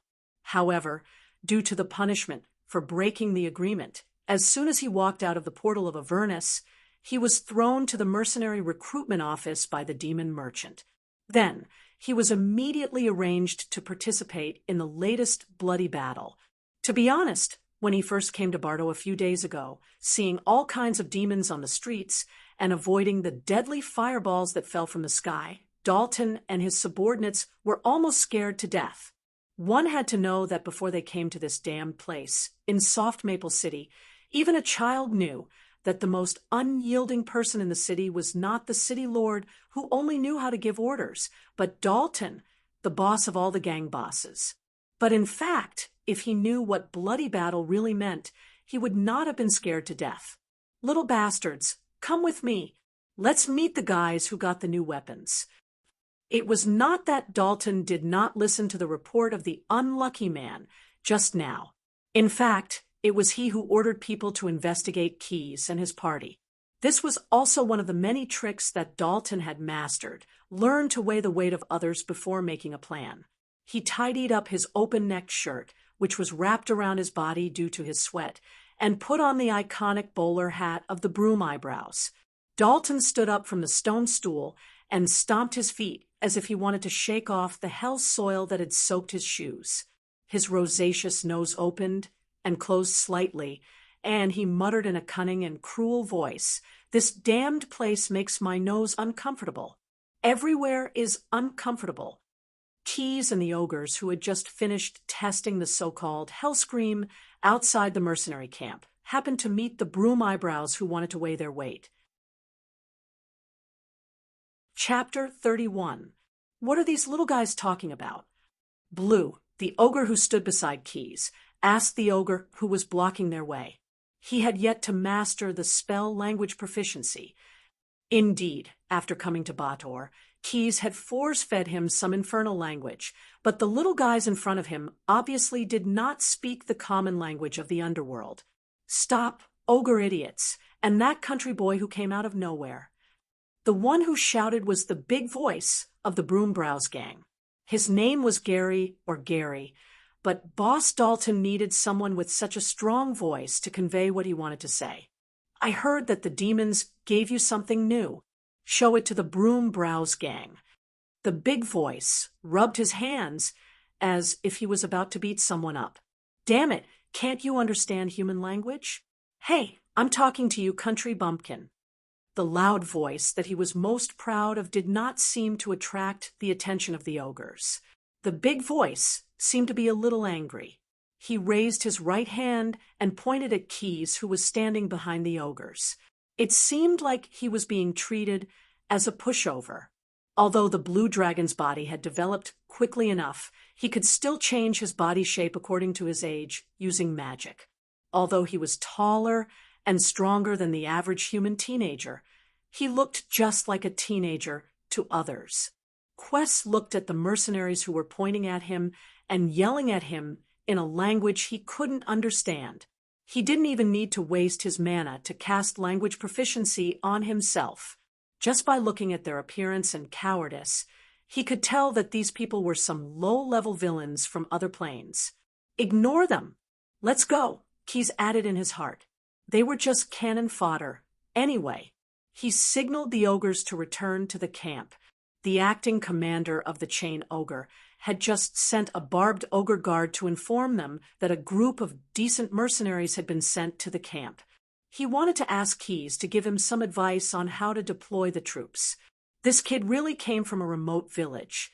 He's been with the ogres for so long that he can't even understand human speech. How dare you ignore us?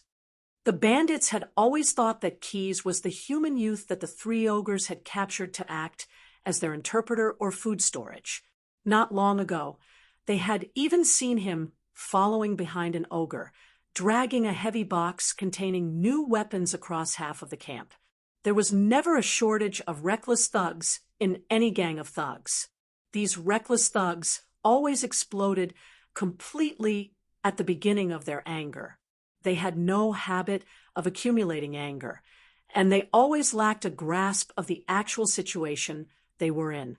After the ogre and the blue dragon ignored Broom Eyebrows and his gang's provocation, a few of them jumped out from the group of self-proclaimed heroes. To be honest, if they were still in Soft Maple City, Broombrows Dalton would have cheered for these little bastards. Their decisive moves often showed their decisiveness, striking fear into the hearts of their enemies before the battle even started. But it was different now. This was the demon's lair. Who knew if the seemingly harmless appearance was actually a demon's disguise? Dalton only wanted to weigh the weight of the only human-like creature in the camp. He reckoned that the creature had some weight to it, since it was able to survive in this godforsaken place. Only after evaluating the feasibility of the plan, if possible, would he be prepared to do what he did to the garrison captain under the Soft Maple City's city lord. He would use bribery, fraud, threats, and other means to put him into his bag, so that he could use him at any time. This shitty place is really strange. Those little bastards who couldn't even squeeze an egg out of them have become so strong-willed in this place. Damned idiots, messing up my plan. Dalton was so angry that he almost went crazy, but he did not want his subordinates to see his weakness. He did not know what to do for a moment. The first one to attack was not Broom Eyebrows, who had been loudly provoking them at the beginning. Instead, It was an inconspicuous burglar. This burglar, who was only used to stealing in the dark, was now as fierce as a warrior. He first hid in the shadow behind Broom Eyebrows and threw his net at Keys and the others. The burglar purposely added some extra material to the net. The net, which was originally used to steal pet dogs, was now covered with sharp iron shards. After throwing the net, the burglar jumped out of the group with a butcher's knife and went straight for his target. At the same time, he was imagining the cruel scene of his knife stabbing into the ignorant country bumpkin's body wrapped in his bramble net. Don't stab at those vital spots. Maybe Broom Eyebrows still has a use for that kid, the burglar reminded himself. The other gang members could not help but cheer for the burglar for these two beautiful consecutive attacks. For a moment, including Broom Eyebrows, a few other villains with quick reactions rushed forward with machetes, axes, and other weapons in their hands. Obviously, they did not want the burglar to monopolize the glory and wanted to get a share of the loot. Noticing the other villains who wanted to steal his kill, the burglar could not help but curse in his heart. These bastards need to be taught a lesson. Keys also had the same thought. These guys, who were brought here by demons from an unknown material plane to be cannon fodder, were really ignorant and fearless. Even the Bat-Devil, who was much stronger than them, had to follow the rules of hell and accumulate merits little by little to be promoted. Obey the orders of the superior was Batsu's iron law.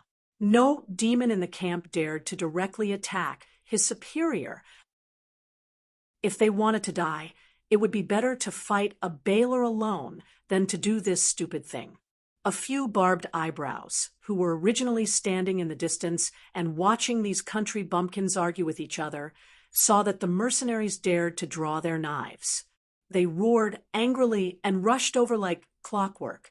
The low-level cannon fodder wanted to attack the combat staff officer in the camp.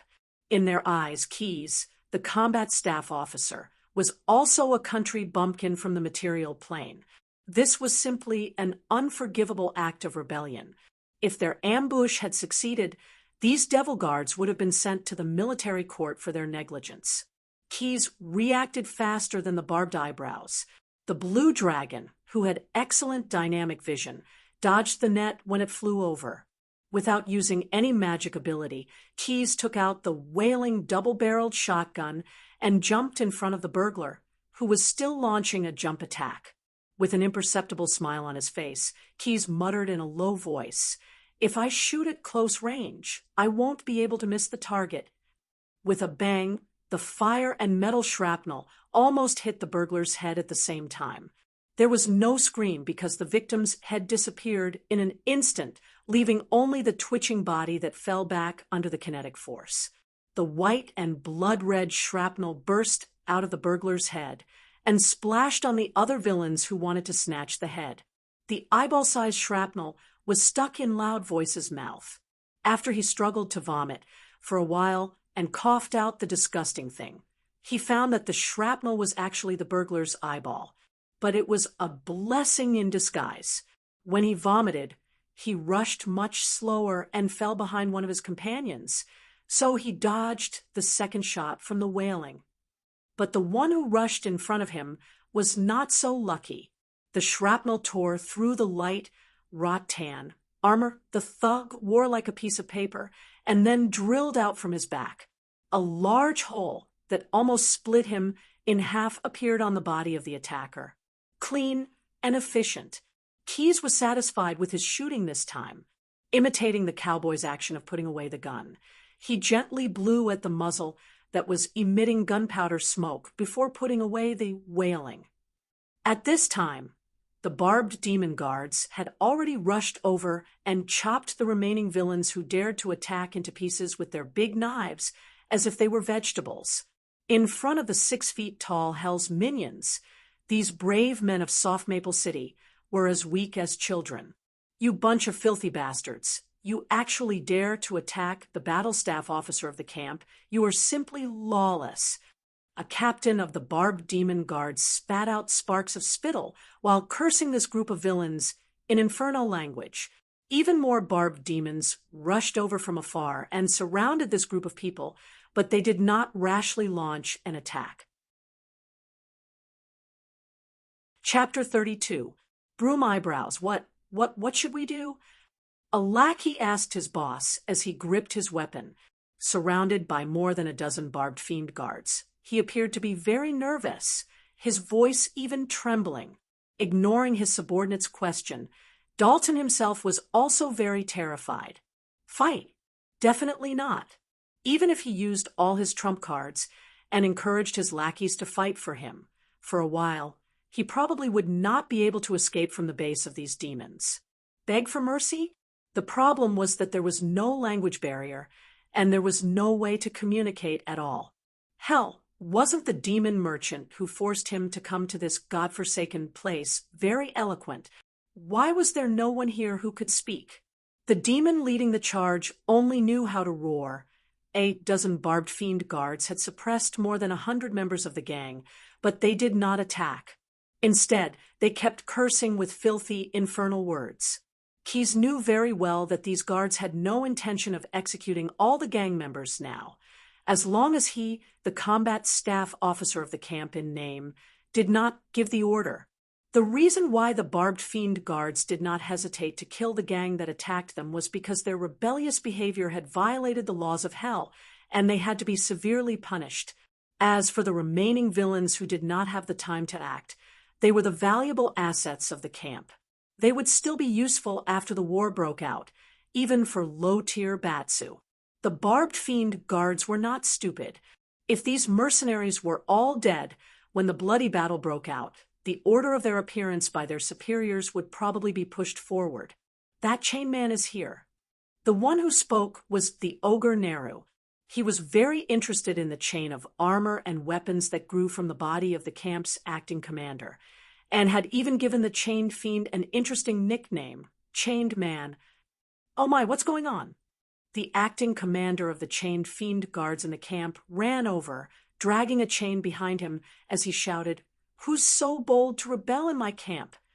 Running to Keyes' side, the chained fiend guard greeted Keyes warmly, asking if he was hurt.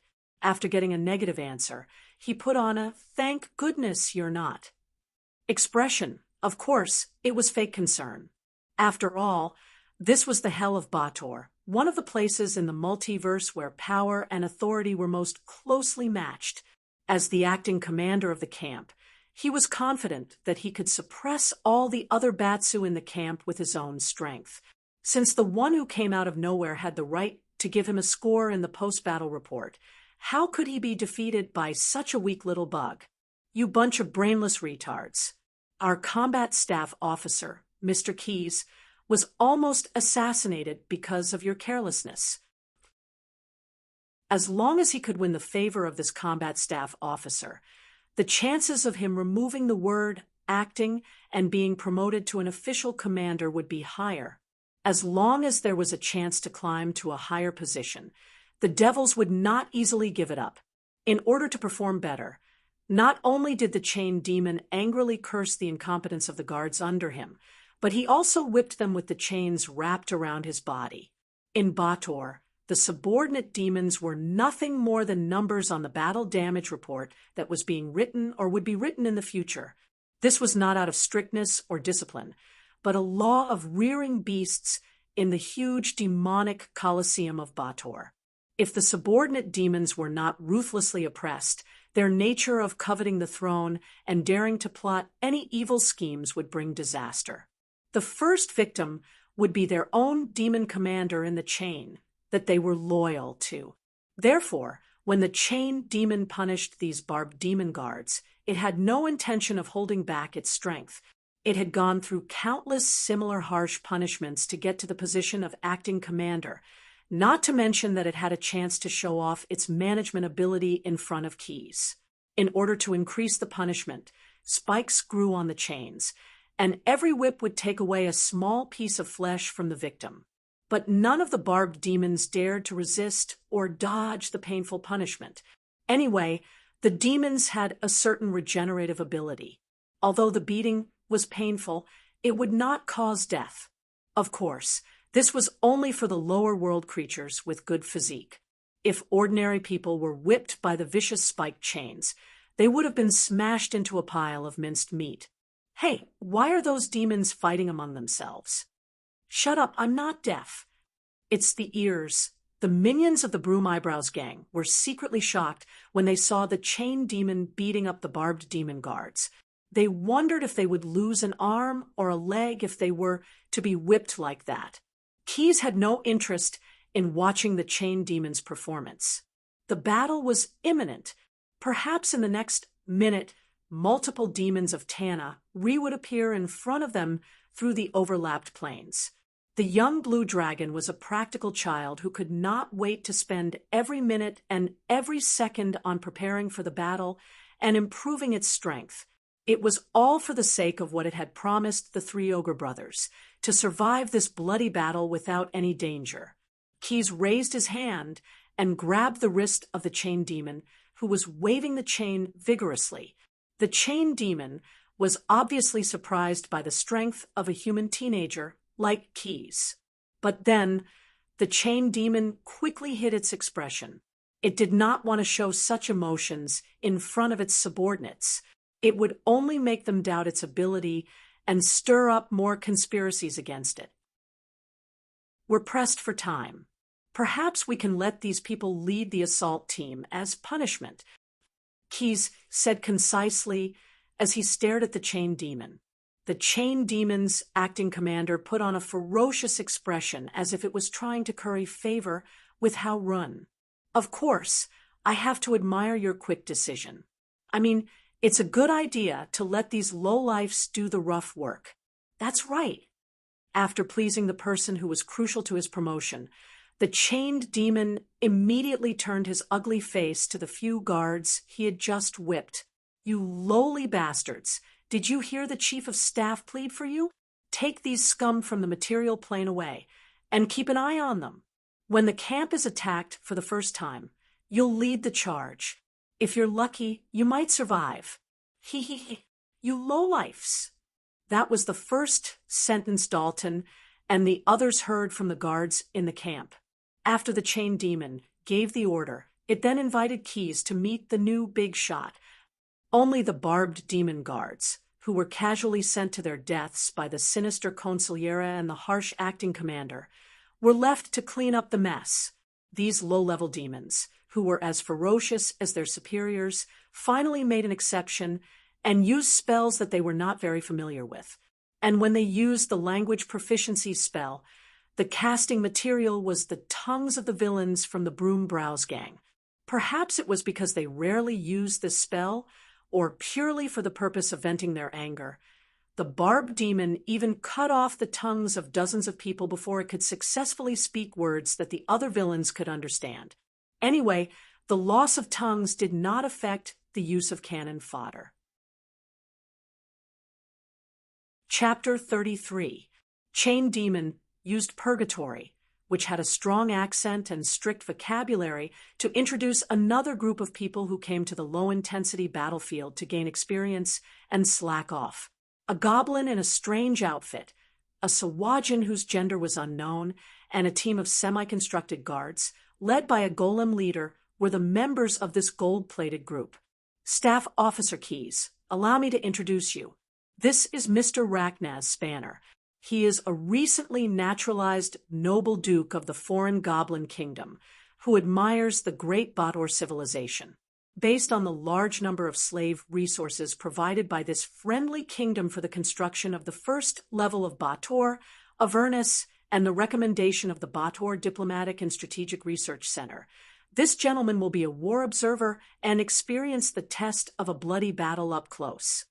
Chain Demon turned his head politely and said to the war observer, Ragnar Spanner, although there is a certain amount of danger as a war observer, I believe that you will be able to overcome it and learn the essence of Bator's war civilization in battle through Chain Demon's lengthy introduction. Keys had a preliminary understanding of this bloody battle observation team that was sent to Bator.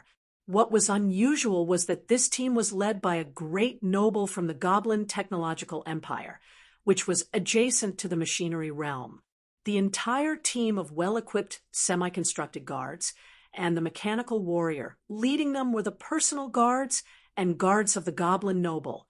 The last member of the team, the Sawajin, whose gender was unknown, was an advanced sea priest who was captured by the goblins and used as a spellcaster. What an interesting combination, and I don't know what aesthetic style it is. This was Keyes' first reaction. As the leader of the party, the goblin noble wore a form-fitting formal robe that resembled a suit. He also wore a pair of oiled leather pointy boots. The top of his head was shiny, and a pair of metal goggles were tied to his forehead with a belt. They looked like two small broken horns. He seemed to be able to understand the relatively obscure infernal without any hindrance. When Chain Demon introduced him to Keyes, he politely bowed slightly and placed his right hand on his chest. His other hand was holding a small folding umbrella made entirely of metal. The fireballs falling from the sky of Avernus fell on this umbrella like real rain, making a faint pop sound, and then completely disappearing. Only occasionally, the runes inscribed on the metal umbrella would give off an almost undetectable flash. That little thing is dressed in an interesting way. Blue the ogre, who was standing behind Kith, whispered to his brother in a muffled voice. He gestured with his thick fingers as if he was measuring the height of the goblin. When Na Lu saw this, he gently patted his belly, but still let out a chuckle. "How dare you two filthy ogres mock the great Lord Riknaz?" The Sawajin spellcasters beside the goblin noble seemed to have been angered by the ogre's frivolous actions, and they let out a scolding. Keyes recognized the voice of the Sawajin. It was a female Sawajin. As the Sawajin sea priestess scolded, she waved her hand and cast a spell-like ability unique to her race, Ghost Bite. A phantom of a soul shark's head appeared behind Blue the ogre. The shark's huge jaws suddenly closed, as if the phantom's sharp teeth had suddenly become real. "Be careful!" "Damn it!" A few different curses were mixed together. The huge shark's mouth did not bite the flesh on Blue's back. The ogre gourmet cast a spell just as the fangs were about to touch him. A special candy, similar to popping candy, was tossed into his mouth. In a flash, Blue's body was vaporized. The shark's sharp teeth bit the air and made a bang sound. It was very powerful. Blue's body turned into a cloud of smoke and floated backward. Although this form made him immune to physical attacks, he would suffer additional damage when he was attacked by magic. He had to retreat to a safe place and use the advantage of a spellcaster to cooperate with his brothers in battle. This was a tactic that he had practiced many times. Seeing their brothers being attacked, Neru and Paru were instantly enraged. The ogre blacksmith waved his huge ebony flail and charged forward, which Dr. Paru cooperated with Keyes, who had drawn his scimitar and was about to execute the decapitation tactic. The ogre blacksmith waved his troll skull staff, and an acid bullet flew close to the ground at a tricky angle towards the leader of the opposing team, Riknaz. "Stop!" With a furious roar, the camp's chain troll acting commander used his body to block Paru's acid bullet. He could not sit idly by and watch the battlefield observer arranged by his superiors be attacked. If the goblin noble was injured, the situation would be out of control. The chain troll could not bear such a huge burden. The acid bullet hit the chains wrapped around the chain troll's body. The metallic surface of the chains hissed as they were corroded. However, the rust on the surface acted as a barrier, effectively preventing further damage from the acid. As for the acid that seeped through the cracks of the chains and stuck to his skin, it could not harm the intermediate Batsu devil, who had strong acid resistance. However, that was all the chain troll could do. He had wanted to restrain Keyes, who had drawn his scimitar, but the young blue dragon had gradually adapted to his human form and had nimbly dodged the chain's interference. The chain troll only wanted to take control of the situation. Just as the chain troll was about to add a few more chains to complete its goal, the ogre Nera's charge interrupted its actions. The heavily armored ogre warrior was twice its height and 4 times its weight. The chain troll staggered from the impact. If it weren't for the heavy chains wrapped around its body, the impact would have sent it flying. The chain troll's violent nature was stirred up by the impact. The cunning creature had no intention of continuing to fight to the death with Keys, who it could not see through, and Neru, whose physique was far superior to that of an ordinary ogre. It chose to avoid the enemy's main force and strike at the enemy's weak points, treating Paru as its opponent. It seemed like the ogre liked to attack with acid, and it was difficult for acid to hurt it. As for the observer, the chain troll believed that as long as it captured the slightly skinny ogre voodoo doctor in front of it, these people would not kill the goblins so easily. The chain troll was quick to come up with a plan, but it had overlooked 2 problems. First, did the ogre voodoo doctor really only have acid attacks? The answer was no. Seeing the chain troll charge at him, Paru revealed a triumphant smile. He waved the troll's skull, and a large yellow fog enveloped the chain troll. When the chain troll charged out of the fog and carefully checked for any signs of poisoning or other negative effects, it realized that the yellow fog was a powerful adhesive. It was a voodoo spell the ogre voodoo doctor had invented himself, aerosol. The chains that had been as easy as waving an arm were now stuck together. The protective armor had become a large metal cocoon that trapped the chain troll.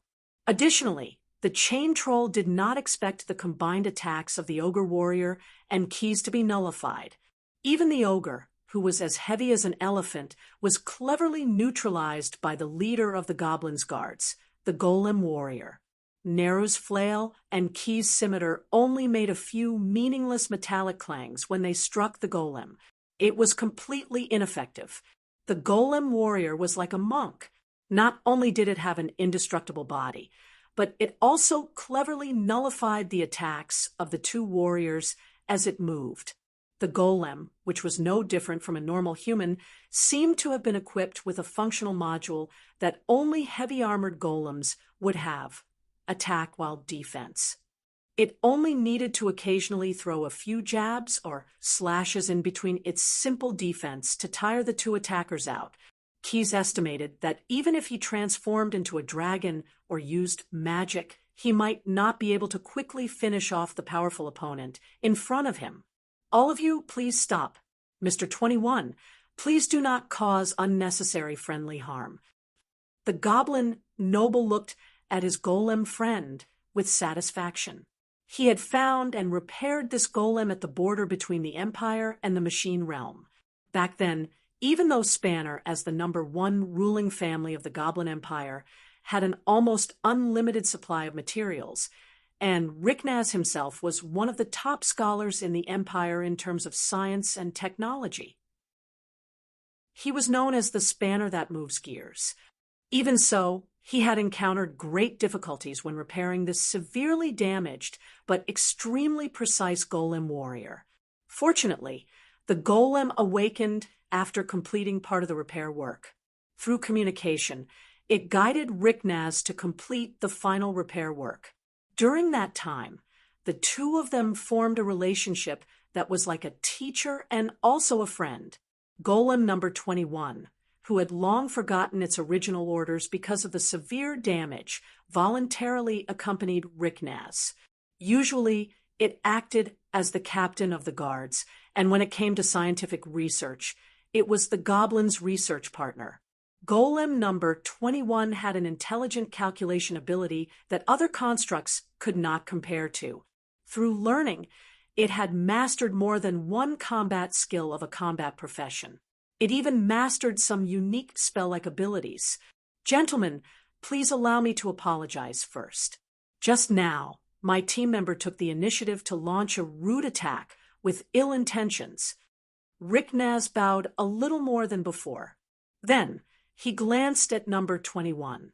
The golem who received the signal said, "Order received, Sir Commander." With a voice that sounded like a synthesized electronic voice, the golem warrior quickly retreated from the battle. Keyes stopped Neru, who wanted to chase after it.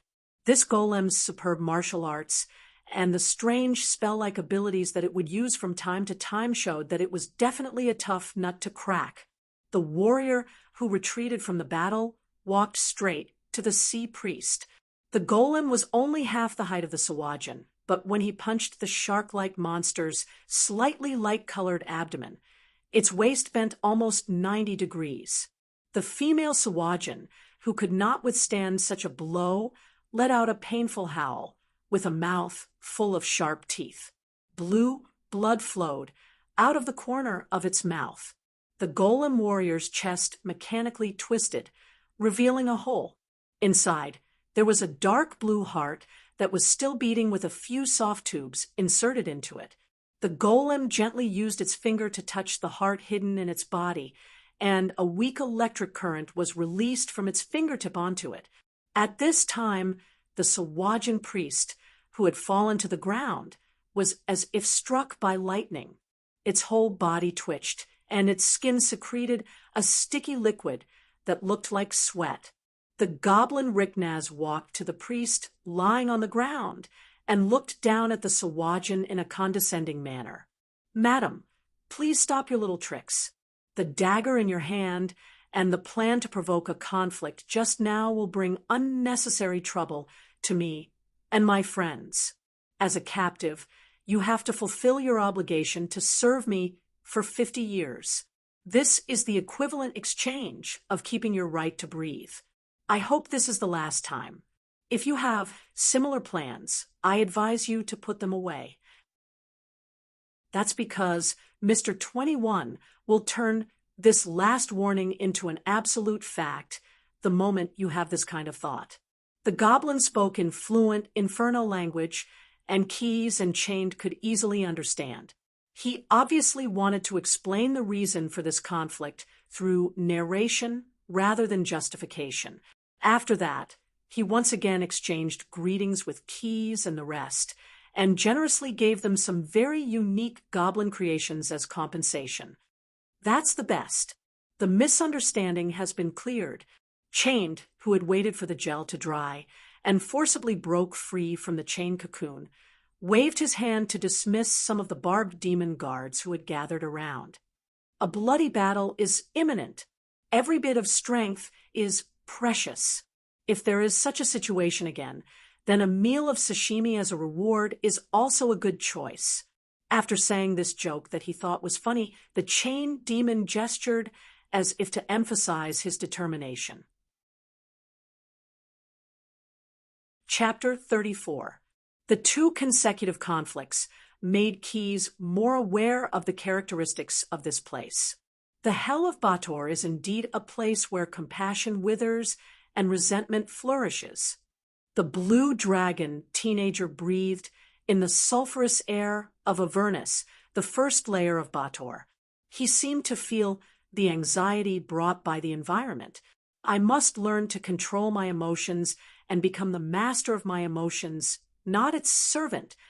After meditating for a while and adjusting his emotions, Keyes began to continue his pre-battle preparations. The three ogre brothers were sleeping soundly in another camp. Thanks to the structure of the corpus callosum in his brain, the blue dragon teenager did not need to sleep to prepare spells and do some other things. The battle with the golem just now exposed some problems. In the case of mimicry, Keyes still lacked some effective means of attack in his human form. The wailing double-barreled shotgun was an antique weapon after all. It lacked power. At the same time, once 2 rounds of ammunition were fired, it had to be reloaded in time.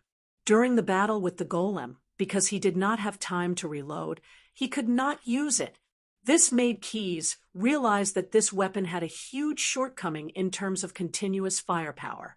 Apart from the issue of endurance, Keyes knew that the enemies he would soon face, the Thanner Reed demons, were mostly immune to electric and poison damage through his own memories and some pre-battle information issued by the Hell of Bator.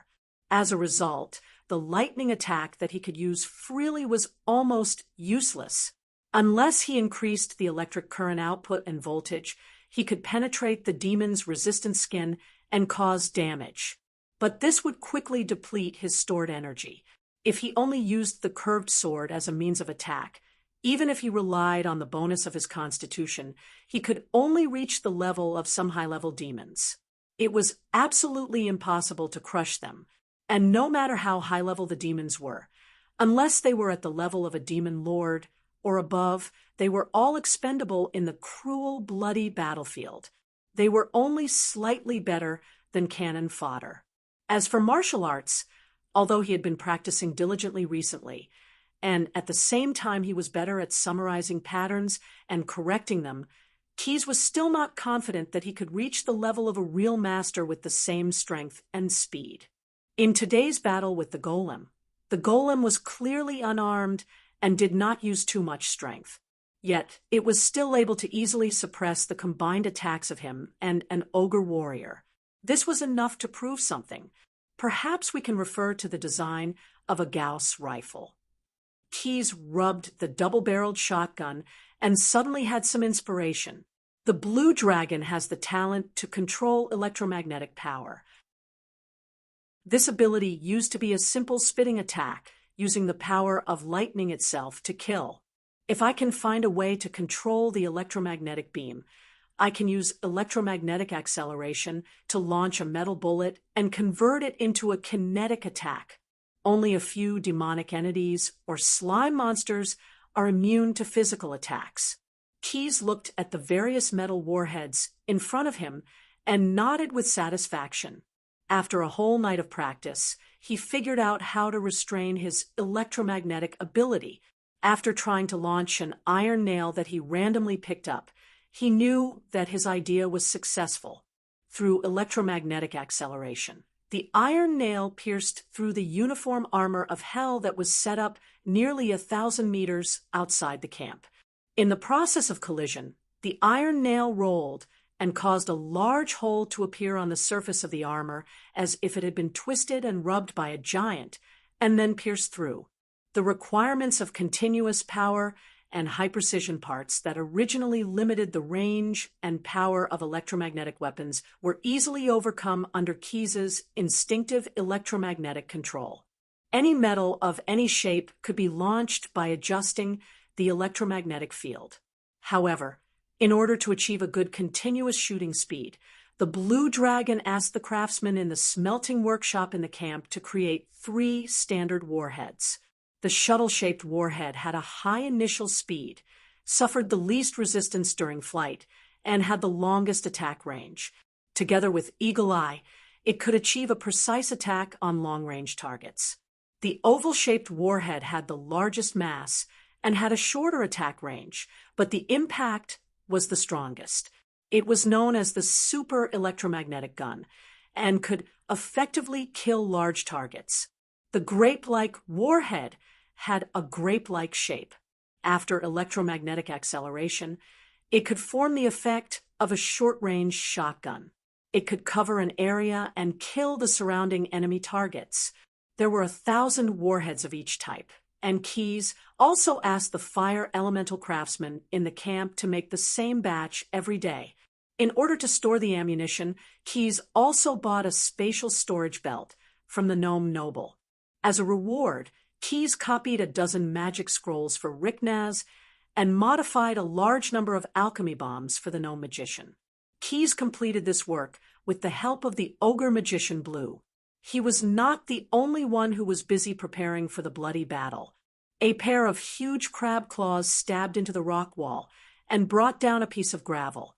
Another pair of arms stretched out from the front of the chest, tightly clung to the edge of the rock, and supported the head of a vicious dog with horns. This was a glabrizu that was more than 18 feet tall and weighed nearly 3 tons.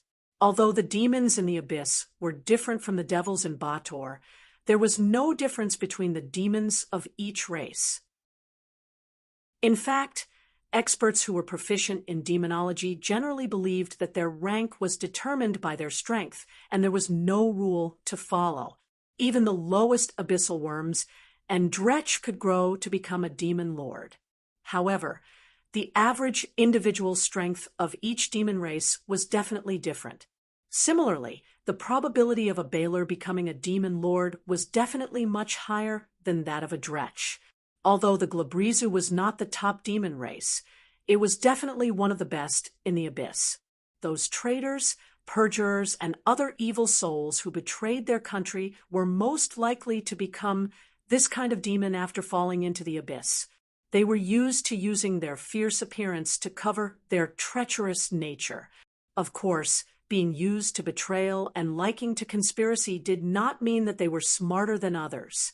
In the Abyss, there were still a lot of Glabrezu that fell into the trap of other demons. For example, Gurgan.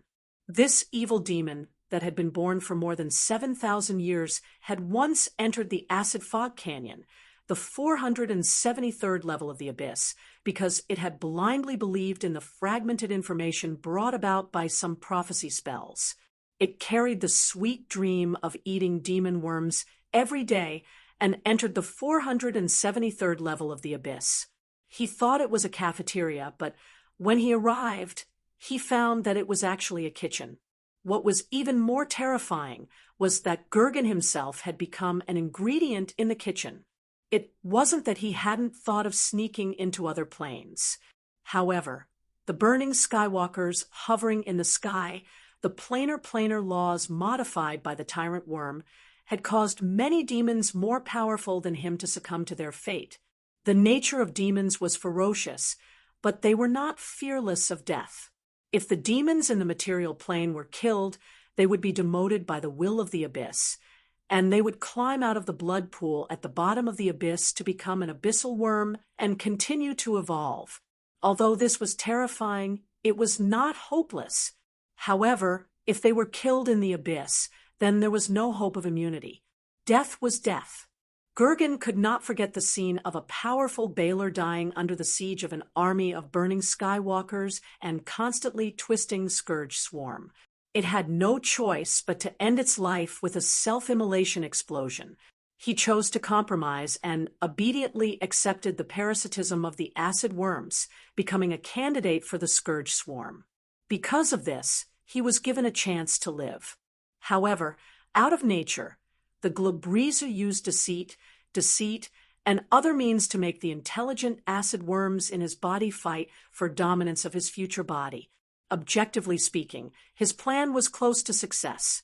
Originally, with the Glabrezu's physique, it would only take a dozen years for the Glabrezu to be completely occupied by the worms, and the process of erosion into a swarm of worms was greatly prolonged.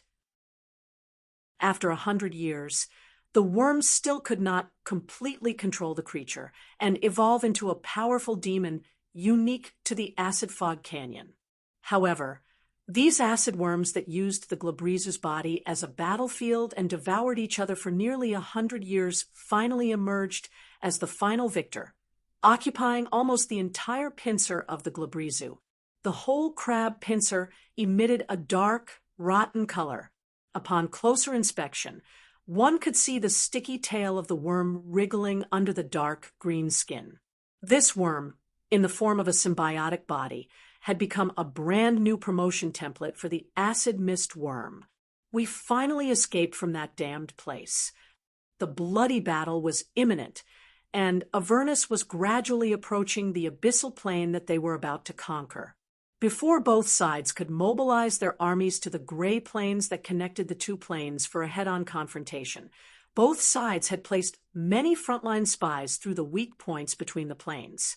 In order to achieve this tactical strike, the tyrant worm even unlocked the dimensional lock that had been suppressing the plane and sent a group of demons to Avernus to secretly investigate the enemy they were about to face.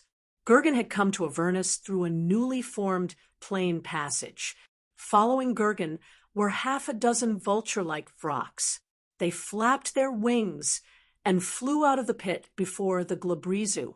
At this time, they were hiding in a small cave at the edge of the cliff, waiting quietly. They needed to gradually adapt to the slight weakening of the body caused by the order tendency of the abyssal plane. Glabrezu, you need to move quickly. The great tyrant worm did not send you here for a vacation. The worm that parasitized Gergen's pincer had evolved the ability to communicate telepathically. Compared to the ordinary Tana, the order of abyssal plane had a stronger weakening effect on a creature that had part of the ancient Obilus demon's genetic information. The Glabrizu could feel a deep sense of powerlessness in its pincer, which only had a faint feeling of being parasitized. The parasitic worm's breathing holes were violently opening and closing as if it wanted to quickly adapt to the air environment here. Indeed, we need to move quickly. The Glabrizu, who had just climbed up the cliff, raised its pincer and chopped down on its pincer, which had become gray and shriveled due to the parasitism. At the base of the other pincer, half of its pincer was chopped off, as if it was not its own body. The huge pincer clamped on the pincer that had not been chopped off and pulled hard. With the help of the arm-like appendages on its chest, the parasitized pincer completely fell off. Blood and bone fragments were scattered all over the ground. Perhaps it was because of the parasitism of the acid mist worm's flesh. Emerald green blood flowed out of the pincer's severed pincer, and the black blood that was common to Tana demons dripped from the severed pincer's body. Gergen, how dare you? The acid mist worm that had parasitized the pincer of the Glabrizu did not die. It kept cursing and threatening Gergen. However, the Glabrizu responded to the telepathic message of the parasite that was originally its amulet with a hammer of chaos. No, 2, 3, until the pincer's pincer and Lyman's acid mist worm were smashed into minced meat. The Glabrizu, whose body was still dripping with blood, let out a joyful howl. The 6 Vroks that were hiding around were all attracted by the sound. When they gathered around and saw Gergen's severed pincer and the small pit with emerald green liquid in front of it, they all understood the reason. Not doing anything, or do you want to fight me? The Glabrizu opened its mouth that looked like a vicious dog's and revealed a sneer. A few Vroks looked at each other as if they had received some inspiration. They used their sharp beaks and claws to pull out parasitic acid mistworms from each other's feather-covered bodies. Some were casually thrown to the ground and trampled to death. Some were thrown into their mouths and chewed. From time to time, 1 or 2 of them would curse in the abyssal language because their companions had scratched them. The same thing kept happening as more and more demons climbed out of the pit. By the time the crack in the plain disappeared, thousands of demons had gathered at the edge of the pit. The Glabrizu used its strength to command these demons that were sent to Avernus to do reconnaissance work. The occasional demons that disobeyed its orders were all turned into its own nutrients. With these nutrients from the abyss, the Glabrizu's severed pincer on the left had grown back, but it was slightly smaller than the right one. Wiping the flesh and blood that flowed out of its mouth, Gergen, who had eaten a full meal of Tana flesh, looked at the demons gathered around him. It was only then that he remembered what he should do now. As demons, the Tana's nature of resisting order would make every creature who tried to manage them collapse. Even the demon lord could only instruct them to do some simple things. However, as compensation, the demons of the abyss far exceeded their eternal enemy, the Batsu devil, who lived in Bator. Demon commanders often had dozens of times more soldiers to consume than demon commanders, so they had a higher margin of error. Even as a scouting team, the Glabrizu had thousands of Tana to consume, and there were no less than tens of thousands of teams with the same mission. So for the demons, the so-called scouting of the enemy was very simple. Gergen did not think that he could be stronger than the demon lord, so he just pointed in a direction and roared in the abyssal language, "Attack in this direction, find those hypocritical demons hiding, and kill them all." Simple and effective orders, easy to understand and easier to execute. As long as all the demons were dead, Gergen's mission would be completed. As a Glabrizu, he could use a greater teleportation spell to escape at any time. As for whether he would return to report, it depended on the plan at the time. It had to be said that this was very demonic. Chapter 35. The heroes of the Broom Brows Gang were in for a bad time. Under the suggestion of an unscrupulous battle strategist, the thugs were assigned to repair the defensive fortifications of the mercenary camp so that they wouldn't waste their energy. With the strict supervision of the barbed demon guards and ample supplies, the watchtowers, ridged walls, shooting parapets, and trenches were repaired in just a few thousand working hours. However, the price they had to pay was that the thugs, who were always in high spirits, turned into shrimps after work every day. Fortunately, Bator never mistreated the mercenaries from other planes when it came to food. Most of the demons in the lower planes didn't need to eat, and the thousands of planes that were responsible for providing supplies for the bloody war that was about to break out in Avernus were more than enough to provide all kinds of food for the mercenaries on the material planes. The livestock, slaves, soldiers, and even demons that died of illness, exhaustion, murder, or even punishment would not go to waste. Their flesh and blood would be minced and compressed into large luncheon meat cans, which would then be sterilized at high temperatures to ensure that no one would die from eating them. Finally, the cans would be shipped to the mercenary camps in other planes as protein-rich food supplements. Gourmet Brew was originally very interested in this technology, but when he wanted to learn it, he was told that he had to pay a high patent fee to the logistics department of Bator, and when he secretly cooked it for Keys and his brothers to taste, he finally gave up on the idea of learning this dark cuisine. Of course, Dalton and his brothers didn't know the raw materials and manufacturing methods of the canned food. They were only amazed at the richness of Bator that allowed them to eat meat for every meal, and lamented the fact that the food was a little greasy. It would be perfect if they had beer with rich bubbles like the ones in Soft Maple City. But the canned food was really satisfying. Just like that, Broom Eyebrows thugs were able to complete the basic fortifications with canned meat for every meal. But it was obvious that the demons wouldn't give them a few days to rest. The iconic building of Avernus, the Bronze Citadel, was already at the 13th floor and was still being expanded. Therefore, these unlucky fellows were arranged to continue widening the moat outside the already repaired city wall and build another outer city wall.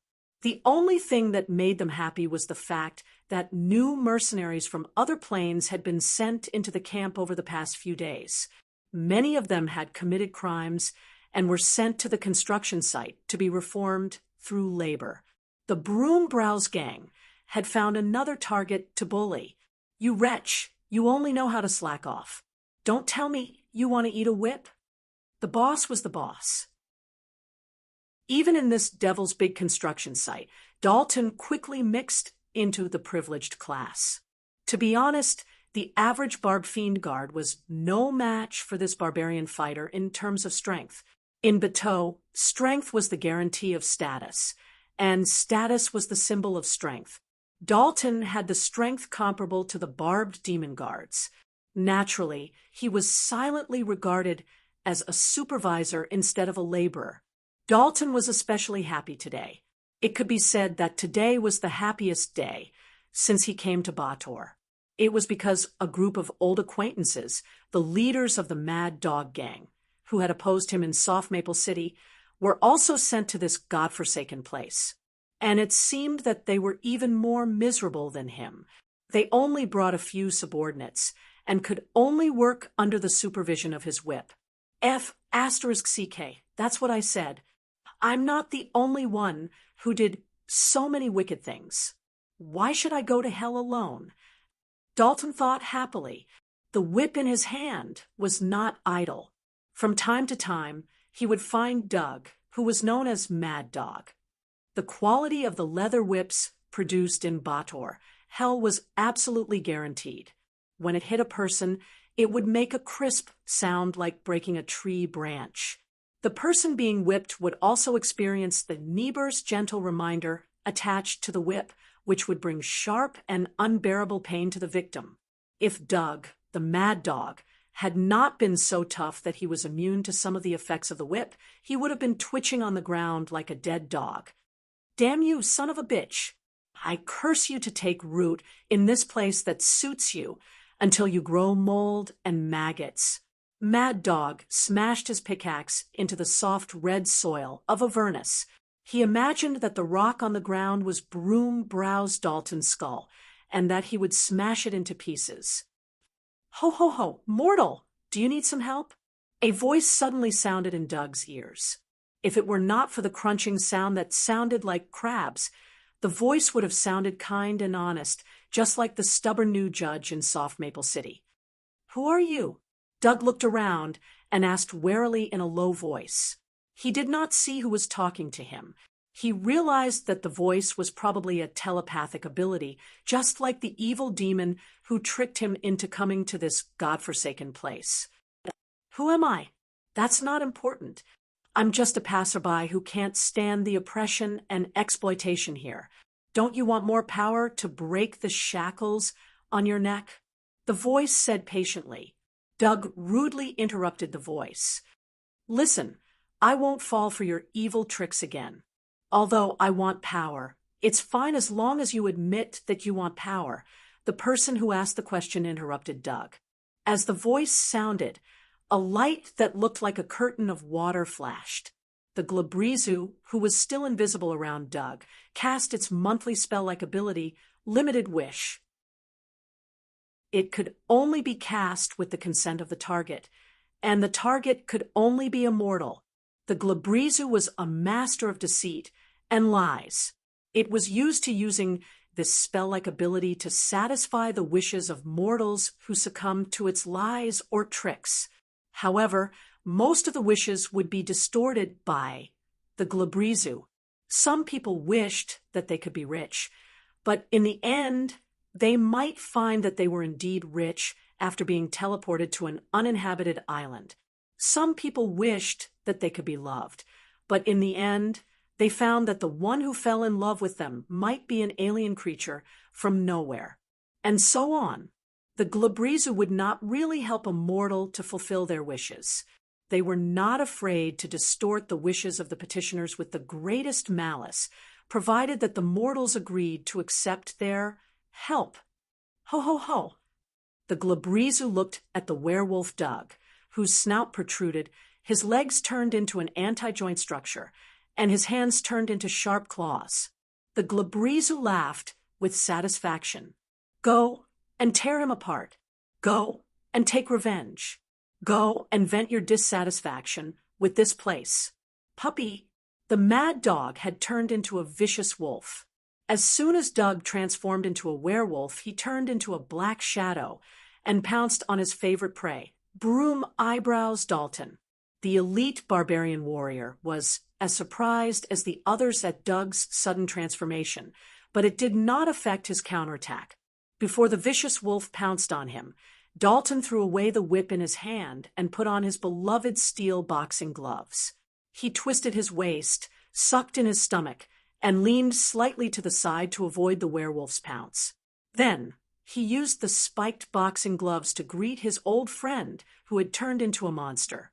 The werewolf's sharp claws only left some scratches on Dalton's armor, but Dalton's punch directly smashed the right side of his face. "Puppy, come to daddy." "Ha ha ha." Dalton ignored Broom Eyebrows' provocation.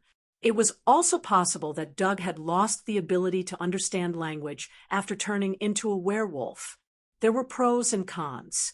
The torn cheek muscles contracted a few times, and the wound was under control.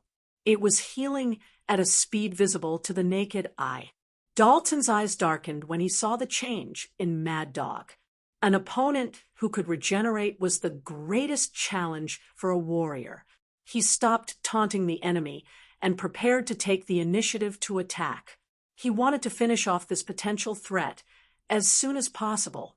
However, as he changed his tactics, Mad Dog also changed his habit of risking his life to attack.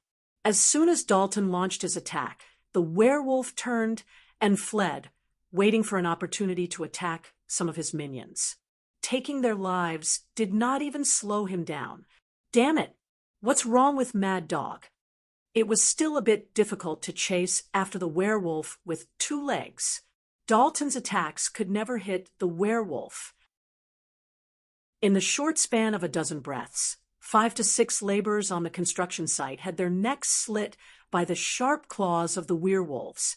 Moreover, every time the werewolves killed a person, a streak of blood would appear on their claws. After taking a dozen lives, the blood at the tip of his claws seemed to have solidified.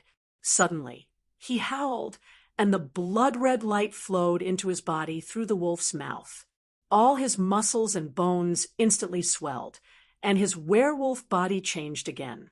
2 arms with sharp claws broke through the skin between his ribs. After completing his new evolution, Werewolf Doug no longer fled. He turned around and attacked Dalton again. The barbed fiend guards in the area quickly learned of the situation, and they all hurried over.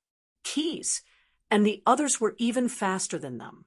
They were meditating in the camp when the Glabrizu cast Limited Wish. The blue dragon boy, who had a keen sense for magical fluctuations, noticed something. Chapter 36. Enemy Attack.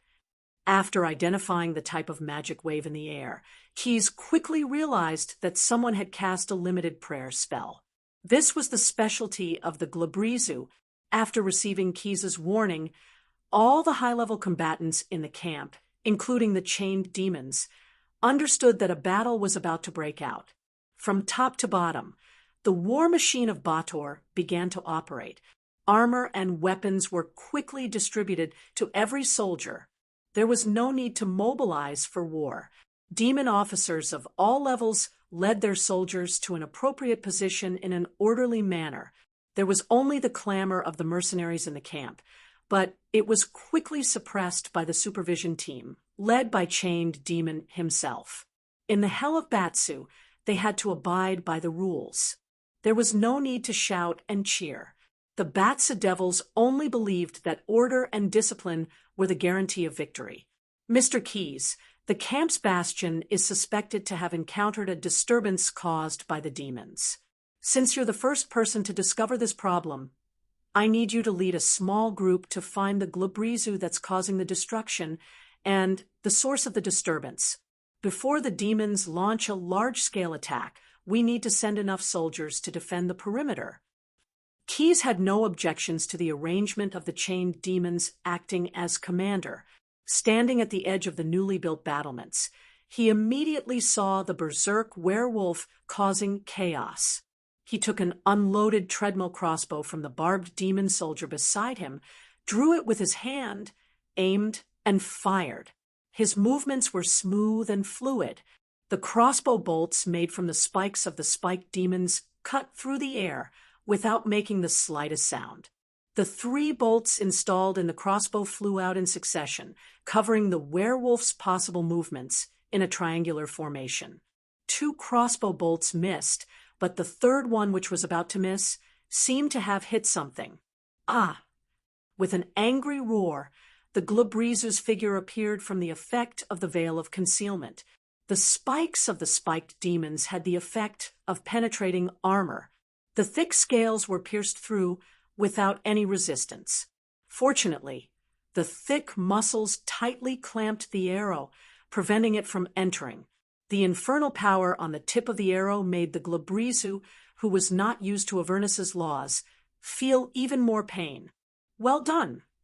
The Batsu around him all cheered for Keys. But only he knew that, in order to look cool, not only did he cast hold on the werewolf, he even added the effect of guidance on the crossbow bolts he shot out.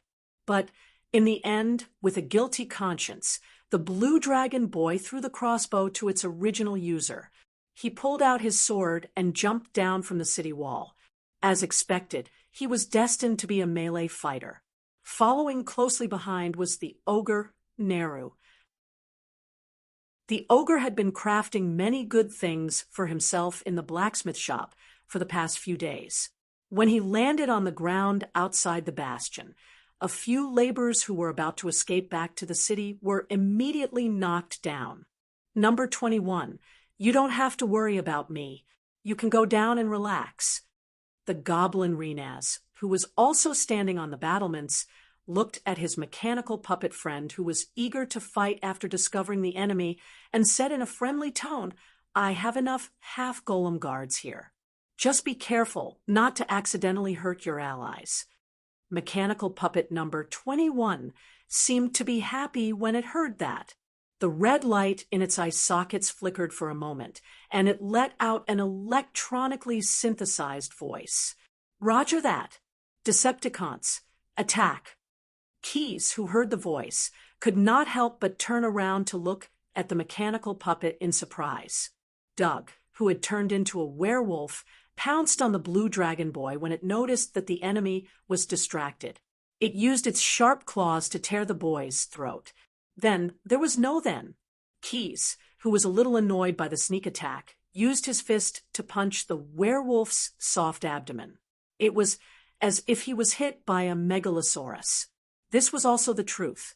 The werewolf's eyes burst due to the sudden increase in blood pressure, and its spine was directly broken into several pieces.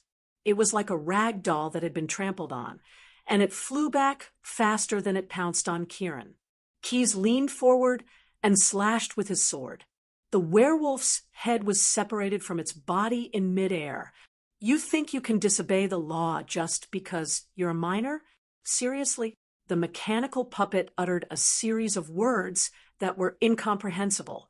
It overtook Nero, who had adjusted his posture and was ready to charge. It swept past Quess and ran directly towards the only remaining opponent in its sight. Glabrizugurgen had already pulled out the crossbow arrow embedded in its body. It did not care how much blood and minced meat it had brought out in such a crude way. The first thing it did was to insert the arrow that brought it pain into the body of the nearest creature. The eye socket of an unlucky broom eyebrows gang member became the final destination of the crossbow arrow. Ha ha ha! The Glabrizu, who had done this, laughed. Inflicting pain on the innocent was the best medicine for it. The stinging pain caused by the accumulated purgatory power in the wound did not seem so unbearable. Gurgen moved its injured appendages and chelicerae, and then fought with the mechanical puppet warrior who had already rushed over. Soon, he could not laugh anymore. In just an instant, even if the mechanical warrior was still empty-handed, sweeping, chopping, pushing, cutting, sweeping, blocking, slashing, piercing, all kinds of techniques made the Glabrizu only have the ability to block and not have the ability to fight back. Gurgen was sure that the guy in front of him must have a high monk profession level, but he did not know if he could still use advanced professional skills such as shock punch, combat aura strike, and infiltration. Of course, the Glabrizu had no intention of continuing to experience it himself. He was not a Hezru who completely relied on his physical strength to fight. He had so many innate spells that he did not use. Did he want to learn from the kind paladins and pay attention to fairness in battle? In the gap between the mechanical puppet's punches, Gurgen activated mirror image. 10 Glabrizu appeared around the mechanical puppet at the same time, and they surrounded it. All the mirror images moved in the same way, and even the expressions on their faces were the same. Be careful of the hammer of chaos. Of course, this was not a warning from the Glabrizu. Keys saw that the Glabrizu had already used spell-like abilities, and it was easy to guess his battle plan, to use mirror image to distract the mechanical puppet warrior, and then use the hammer of chaos to launch a sneak attack. This was a common tactic used by the Glabrizu. Before Keys could finish his warning, the Glabrizus surrounding mechanical puppet number 21 opened and closed their chelicerae at the same time, making a uniform clicking sound. Dozens of hammer of chaos were all focused on the place where the mechanical puppet stood. It was like a series of high-explosive grenades exploding on the spot. In an instant, The dust raised completely annihilated the mechanical puppet. Ha ha ha ha. After doing this, the Glubrezu laughed heartily. Because of excitement, his commissary kept making a snapping sound as they opened and closed each other. A smashed mechanical puppet. Before he could finish his proud words, a heavy punch landed on his face. It was as if he had been hit by a heavy cannon. The bewitching demon fell from the sky. His entire face and half of his teeth were smashed together. Mechanical puppet number 21, who leaped out of the smoke and dust caused by the hammer of chaos, had a body made of adamantine and mithril that was slightly damaged. However, where the magic power tore, the remaining metals bit into each other, and the senseless gears nested in turn. These damages were repaired at a speed visible to the naked eye. You're not the purple potato spirit. What's the use of snapping your fingers?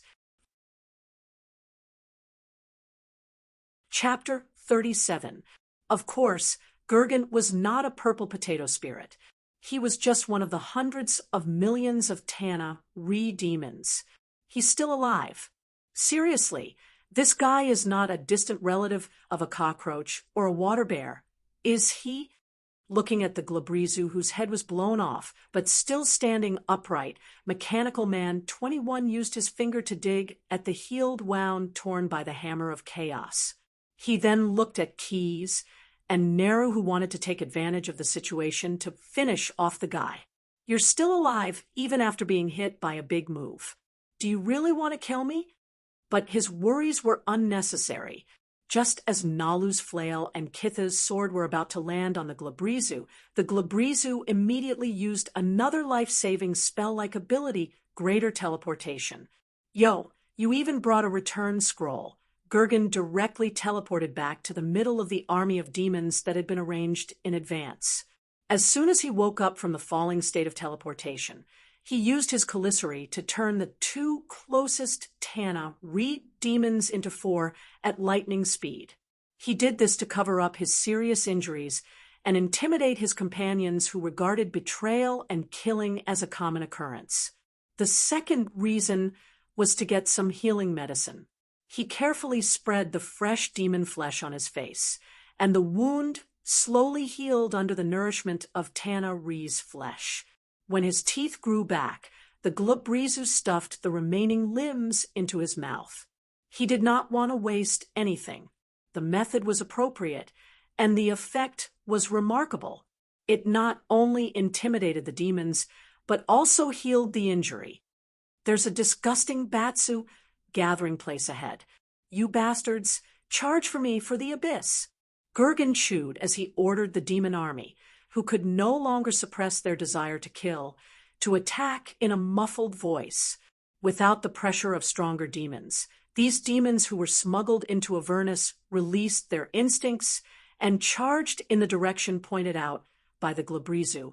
These vanguard troops, who were originally used as spies by the demon lord to spy on Bader's military deployment, had completely forgotten their original mission.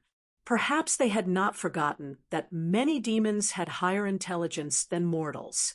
However, their instinctive desire to tear their enemies apart and swallow them alive, as well as their irrepressible eternal hatred for the Batsa Devil, made them choose to launch a suicide squad attack. The demons that the Glubrezu had arranged for were more than 10 kilometers away from Barthal's mercenary camp. After receiving the order to attack, they immediately chose to charge. The army rushed towards the target like a scattered and unstoppable tide. It was impossible for any army in the material plane to launch a charge at such a long distance. Even cavalry riding horses would be exhausted after such a long distance. But Tana Re's demons did not care about these problems at all. They seemed to have endless stamina. The first demons to arrive on the battlefield were not rocks that could fly. The fireballs falling from the sky of Avernus caused quite a bit of trouble for these winged demons. Their small bodies and ordinary flames did not seem to be able to withstand the bombardment of fireballs.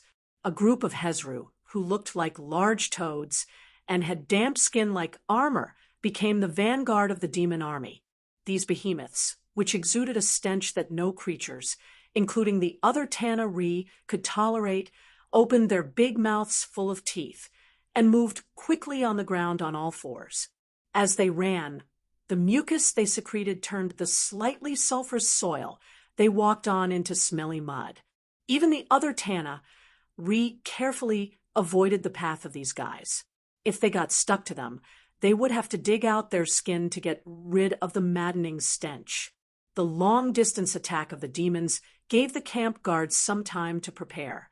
The chaos caused by Mad Dog Doug's transformation into a werewolf had been contained. All the laborers had been properly arranged. They were given standard spears and tower shields. They stood on the second layer of the wall that they built themselves, ready to defend against the incoming demon army. Lord Commander, the goblin noble, Ricknaz, stood beside the Batsa Devil. Ricknaz, the goblin noble, was a little happy when he heard Ricknaz omitting the word agent. He pointed at the demons coming from afar. There are at least 5,000 demons attacking. Even if there are not many powerful demons, the number of them is still 5 times more than the total combat force in the camp. I'm afraid your calculation is still too conservative. Keys, who had retreated to the inner wall, interrupted the goblin. Every Tana Ree has the ability to summon their own kind to fight. The more powerful a demon is, the more of its kind it can summon. Even if the Order of Bator suppresses the success rate of their spellcasting, we will not face less than twice the number of enemies that we estimated. Ricknaz nodded, indicating that he had understood this variable that was not included in the calculation. The chained demon waved his arm out of habit, making the sound of chains rubbing against each other. He said nonchalantly, "It's really nothing. After participating in a few bloody battles, you will know that demons are always like this. They swarm and then get slaughtered. The difference of 5 or 10 times the number is just that you need to wave your weapon a few more times or pull the bowstring. This is just a small scene. It's just an infiltration before the war begins." This time, Keyes did not refute. He had not personally experienced a real bloody battle. However, from the looks of it, the demons that appeared here did not pose a threat to his life. The dangerous Leakin demons and Baylor demons would only appear later on in the main battlefield. In this battle, even if all the soldiers in the camp were killed, Keyes was confident that he could escape with his ogre companions. The goblin noble and the chained demon also had the same idea.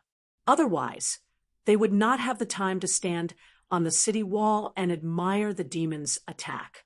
However, compared to the confidence of these people on the city wall, the guards standing on the second layer of the city wall, the laborers who were originally building the fortifications, were not so assured. Most of them did not have any decent weapons or defensive equipment other than the spears and tower shields that they were given. Even if the Batsa devils who managed the camp never bothered to confiscate the various weapons brought by these country bumpkins from the material plane, one could not expect knives and sticks, which could only be used in the alleys of the city, to hurt those terrifying monsters who were waving their claws and charging over with their bloody mouths. That's right. Those monsters, most of the mercenaries who were tricked to work here, did not know the difference between the Tana Ree demons and the Batsa demon. With their poor knowledge, they only instinctively knew that these monsters that looked terrifying and even more terrifying in battle were evil demons from the lower world. Only when they came to hell did they know that the ghosts that only existed in the stories of their grandmother actually existed. But now, when they faced the attack of the Tana Ree demon army, they realized that their definition of ghosts might be a little too narrow. What kind of evil was that? It was no longer a ghost story, but a creature that would only appear in the most horrifying nightmares had rushed before them. Compared to them, the barbed demon guards who were spitting sulfuric saliva and whipping them could even be described as benevolent. The first unfortunate soldier faced a little dretch, Some of the Hezru at the front of the demon army had not rushed near the city wall yet, and they changed their running posture. Some of them directly used their spell-like ability to summon some dretches. Some of them saved this spell-like ability in order to summon another Hezru. They simply grabbed some weaker demons from the demon army behind them and threw them directly onto the high wall of the camp, ignoring their bites and curses. There were no ladders, no ants attacking the city. The first wave of attackers easily appeared on the city wall.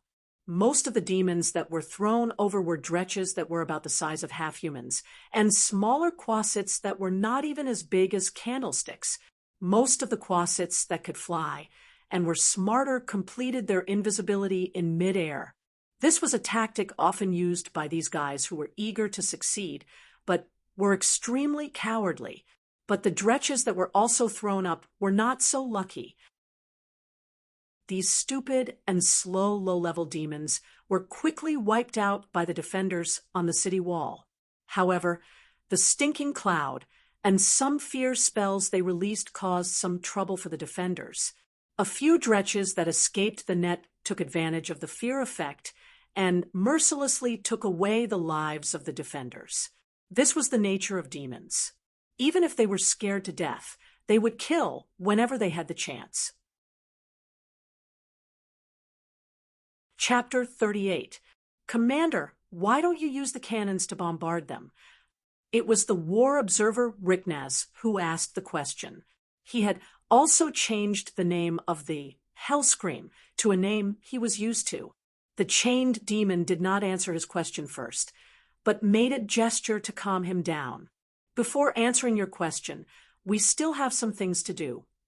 As he spoke, a chain wrapped around the chained demon's body flew out along the edge of the city wall. An assassin who had teleported into the camp and was sneaking nearby was pierced by the tip of the chain. Ah, what are you waiting for?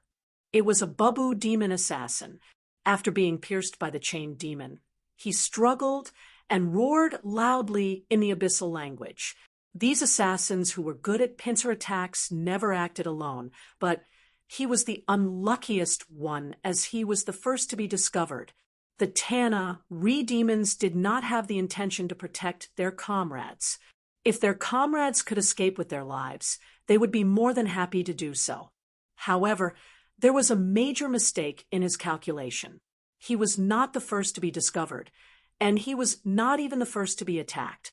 The moment the chained demon attacked, Keys pulled out his sword and cut off the head of an invisible creature nearby. The ogre Neru, who had already received his telepathic message, had also used his flail to finish off a smaller Babu demon. There was also an assassin who wanted to attack the goblin Riknaz, but his head was smashed by the mechanical warrior beside him. At this time, he was asking the half-golem guards for some leather to wipe off the demon's protective mucus on his iron fist. Those who put acid on their body are really tasteless. The mechanical warrior seemed to have a problem with the demon assassin because the decorative pattern on his fist was corroded a little. The chain demon also felt the same way. The chain wrapped around his body was not as luxurious as the mechanical warrior's. It was made of a large amount of mithril, so part of it was corroded by the mucus on the Babu demon's body. Isn't that right? As if responding to the words of number 21, the chained demon casually threw him into the group of barbed demon guards who were sharpening their swords at the bottom of the wall. This was a small episode.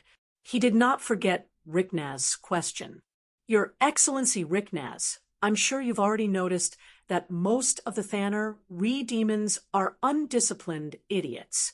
Just like those little bugs that had just sneaked in, they probably did not come to assassinate under the orders of the great demon, but because of their own vulgar interests and inferior nature. In fact, if we were to use Hellscream first, please forgive me for having to correct your vocabulary. Nobody knew what would happen to the Tana army after being hit by the artillery fire. Perhaps they would continue to attack, or perhaps they would disperse. There was also the possibility that some of the more powerful ones would use advanced teleportation to teleport over. The consequence of such a disorderly situation was that the efficiency of Bader's warriors in slaughtering these scumbags would be reduced. This kind of disorder is intolerable to any knowledgeable person. Chained Demon could not help but feel indignant when he said this. He seemed to recall some of the memories he did not want to recall in the long years. Therefore, all commanders who have the experience of fighting demons will choose a wiser tactical approach. First, let some of the demons come over to engage in combat. With strict discipline, a stable fortress, and excellent weapons, we can enter a stalemate with the demons on the local battlefield. This is the best time for Hellscream to appear. The area covered by the artillery fire can form an artificial isolation zone, and only a small number of demons can replenish the battlefield in front. This is the time for us to concentrate our elite forces and efficiently strangle the stupid demons who are still fighting with our defense system. Chained Demon saw that Riknaz still had doubts. In order not to offend the big shot arranged by the higher-ups, he patiently continued to explain. The demons' ignorance and inferiority were a great help to us right now. Even though the low-level demons were scared to death, there was still slaughter and battle ahead of them. The remaining high-level demons would still lead or order them to continue onwards. Apart from the moment when the axes appeared, the remaining high-level demons would only regret not being able to enjoy the battle in time. In fact, as long as we use the right tactics and pay attention to the artillery fire at all times, we can easily eliminate these demons in front of us. This number of demons is just like what I just said. It's just a small scene. After listening to Chained Demon's words, Keyes understood that the Batsu demons had never regarded artillery as the main killing weapon. From their tactical point of view, it was only used as a safety valve to adjust the demon's offensive. This also explained a problem that had always troubled the Blue Dragon. How could this weapon deal with the high-level demons with various teleportation spells? In this way, the Batsu demon probably did not have a saying like, "The truth is within the range of the artillery." For them, it should be, "The battle is within the range of the artillery." They used unique tactical means to build a meat grinder that efficiently slaughtered the Tana Re-demons. Of course, the defenders on the second city wall who were resisting the demons' first wave of attack did not have the mindset to think about tactics and strategies like quests. The biggest problem they faced was how to survive, or at least how to live a little longer. With the approaching demon army, a large number of summoned dretches appeared in the defensive formation, and the barbed demons who were originally supervising the battle had to join the ranks of cleaning up these low-level demons. Some of the mercenaries with spellcasting ability could no longer continue to hide at this time. They had to use wind spells to disperse the pale yellow clouds released by the dretches and blow away the invisible quasits that were ready to launch a sneak attack with their poisoned claws. Of course, compared to the demon attack that followed, this could only be called trouble. When the Hezru moved to the edge of the wall and began to climb or teleport directly to the wall, the real crisis came. The first thing to bear the brunt was the unbearable stench. The smell was 100 times worse than the stench released by the dretches. Many mercenaries from other planes who were close to these filthy demons directly fell into endless vomiting. Broom Eyebrows Dalton, who was standing at the back, was very glad. As soon as the demons appeared, he quickly put on a mask with a poisonous gas protection enchantment effect that he obtained when he dominated Soft Maple City.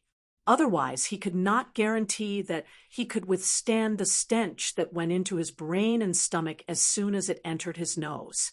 As for how lethal this stench was, Dalton saw with his own eyes the scene of a half-inferno Tauren mercenary who was strong enough to wrestle head-on with the monsters climbing up, almost vomiting his intestines out after being splashed in the face by the guy's liquid. While the guards were fighting a bloody battle on the outer city walls and the square of the Barbican, the camp's long-range support arrived. The barbed demon guards standing on the higher city walls were all equipped with tread crossbows. The standard weapons of Bator were different from the same weapons in the material plane. The bow of the crossbow was not made of wood or other composite materials. The bow of the hellish crossbow was made of extremely elastic steel, so even the demons who had much stronger arms than the mortals had to use their feet to complete the work of loading the crossbow. Of course, the power of these crossbow bolts was also quite shocking. The Hezru, who were attacked by the spears of the defenders on the outer wall, were also in danger of dying under the barrage of crossbow bolts. The Vrak, who were circling like vultures and waiting for an opportunity to harass the enemy, could not withstand more than a few crossbow bolts and could only dodge in the air. For a moment, the sound of bowstring twanging could be heard all around. A barbed demon centurion saw Keys's superb archery and offered him a brand new crossbow. This flattering gesture was ignored by the blue dragon youth. He turned his head and let the ogres Blue and Palu look at their brothers who were excited by the battle and wanted to fight. At the same time, Keys also noticed that the goblin nobleman beside him was writing something down as if he was writing something down. The half-golem guard behind him was constantly taking over the things he wrote and handing him new blank pages. Mechanical puppet number 21 was currently leaning against the battlements in boredom. Occasionally, it would use its hand to poke at the Murloc shaman's heart. Then it would look at the Murloc, who couldn't make a sound because of the mouth-sealing device on it, and let out a sneer. You're tuning into the Mystic Fist YouTube channel. Don't forget to subscribe and join us on this journey to catch the most captivating stories.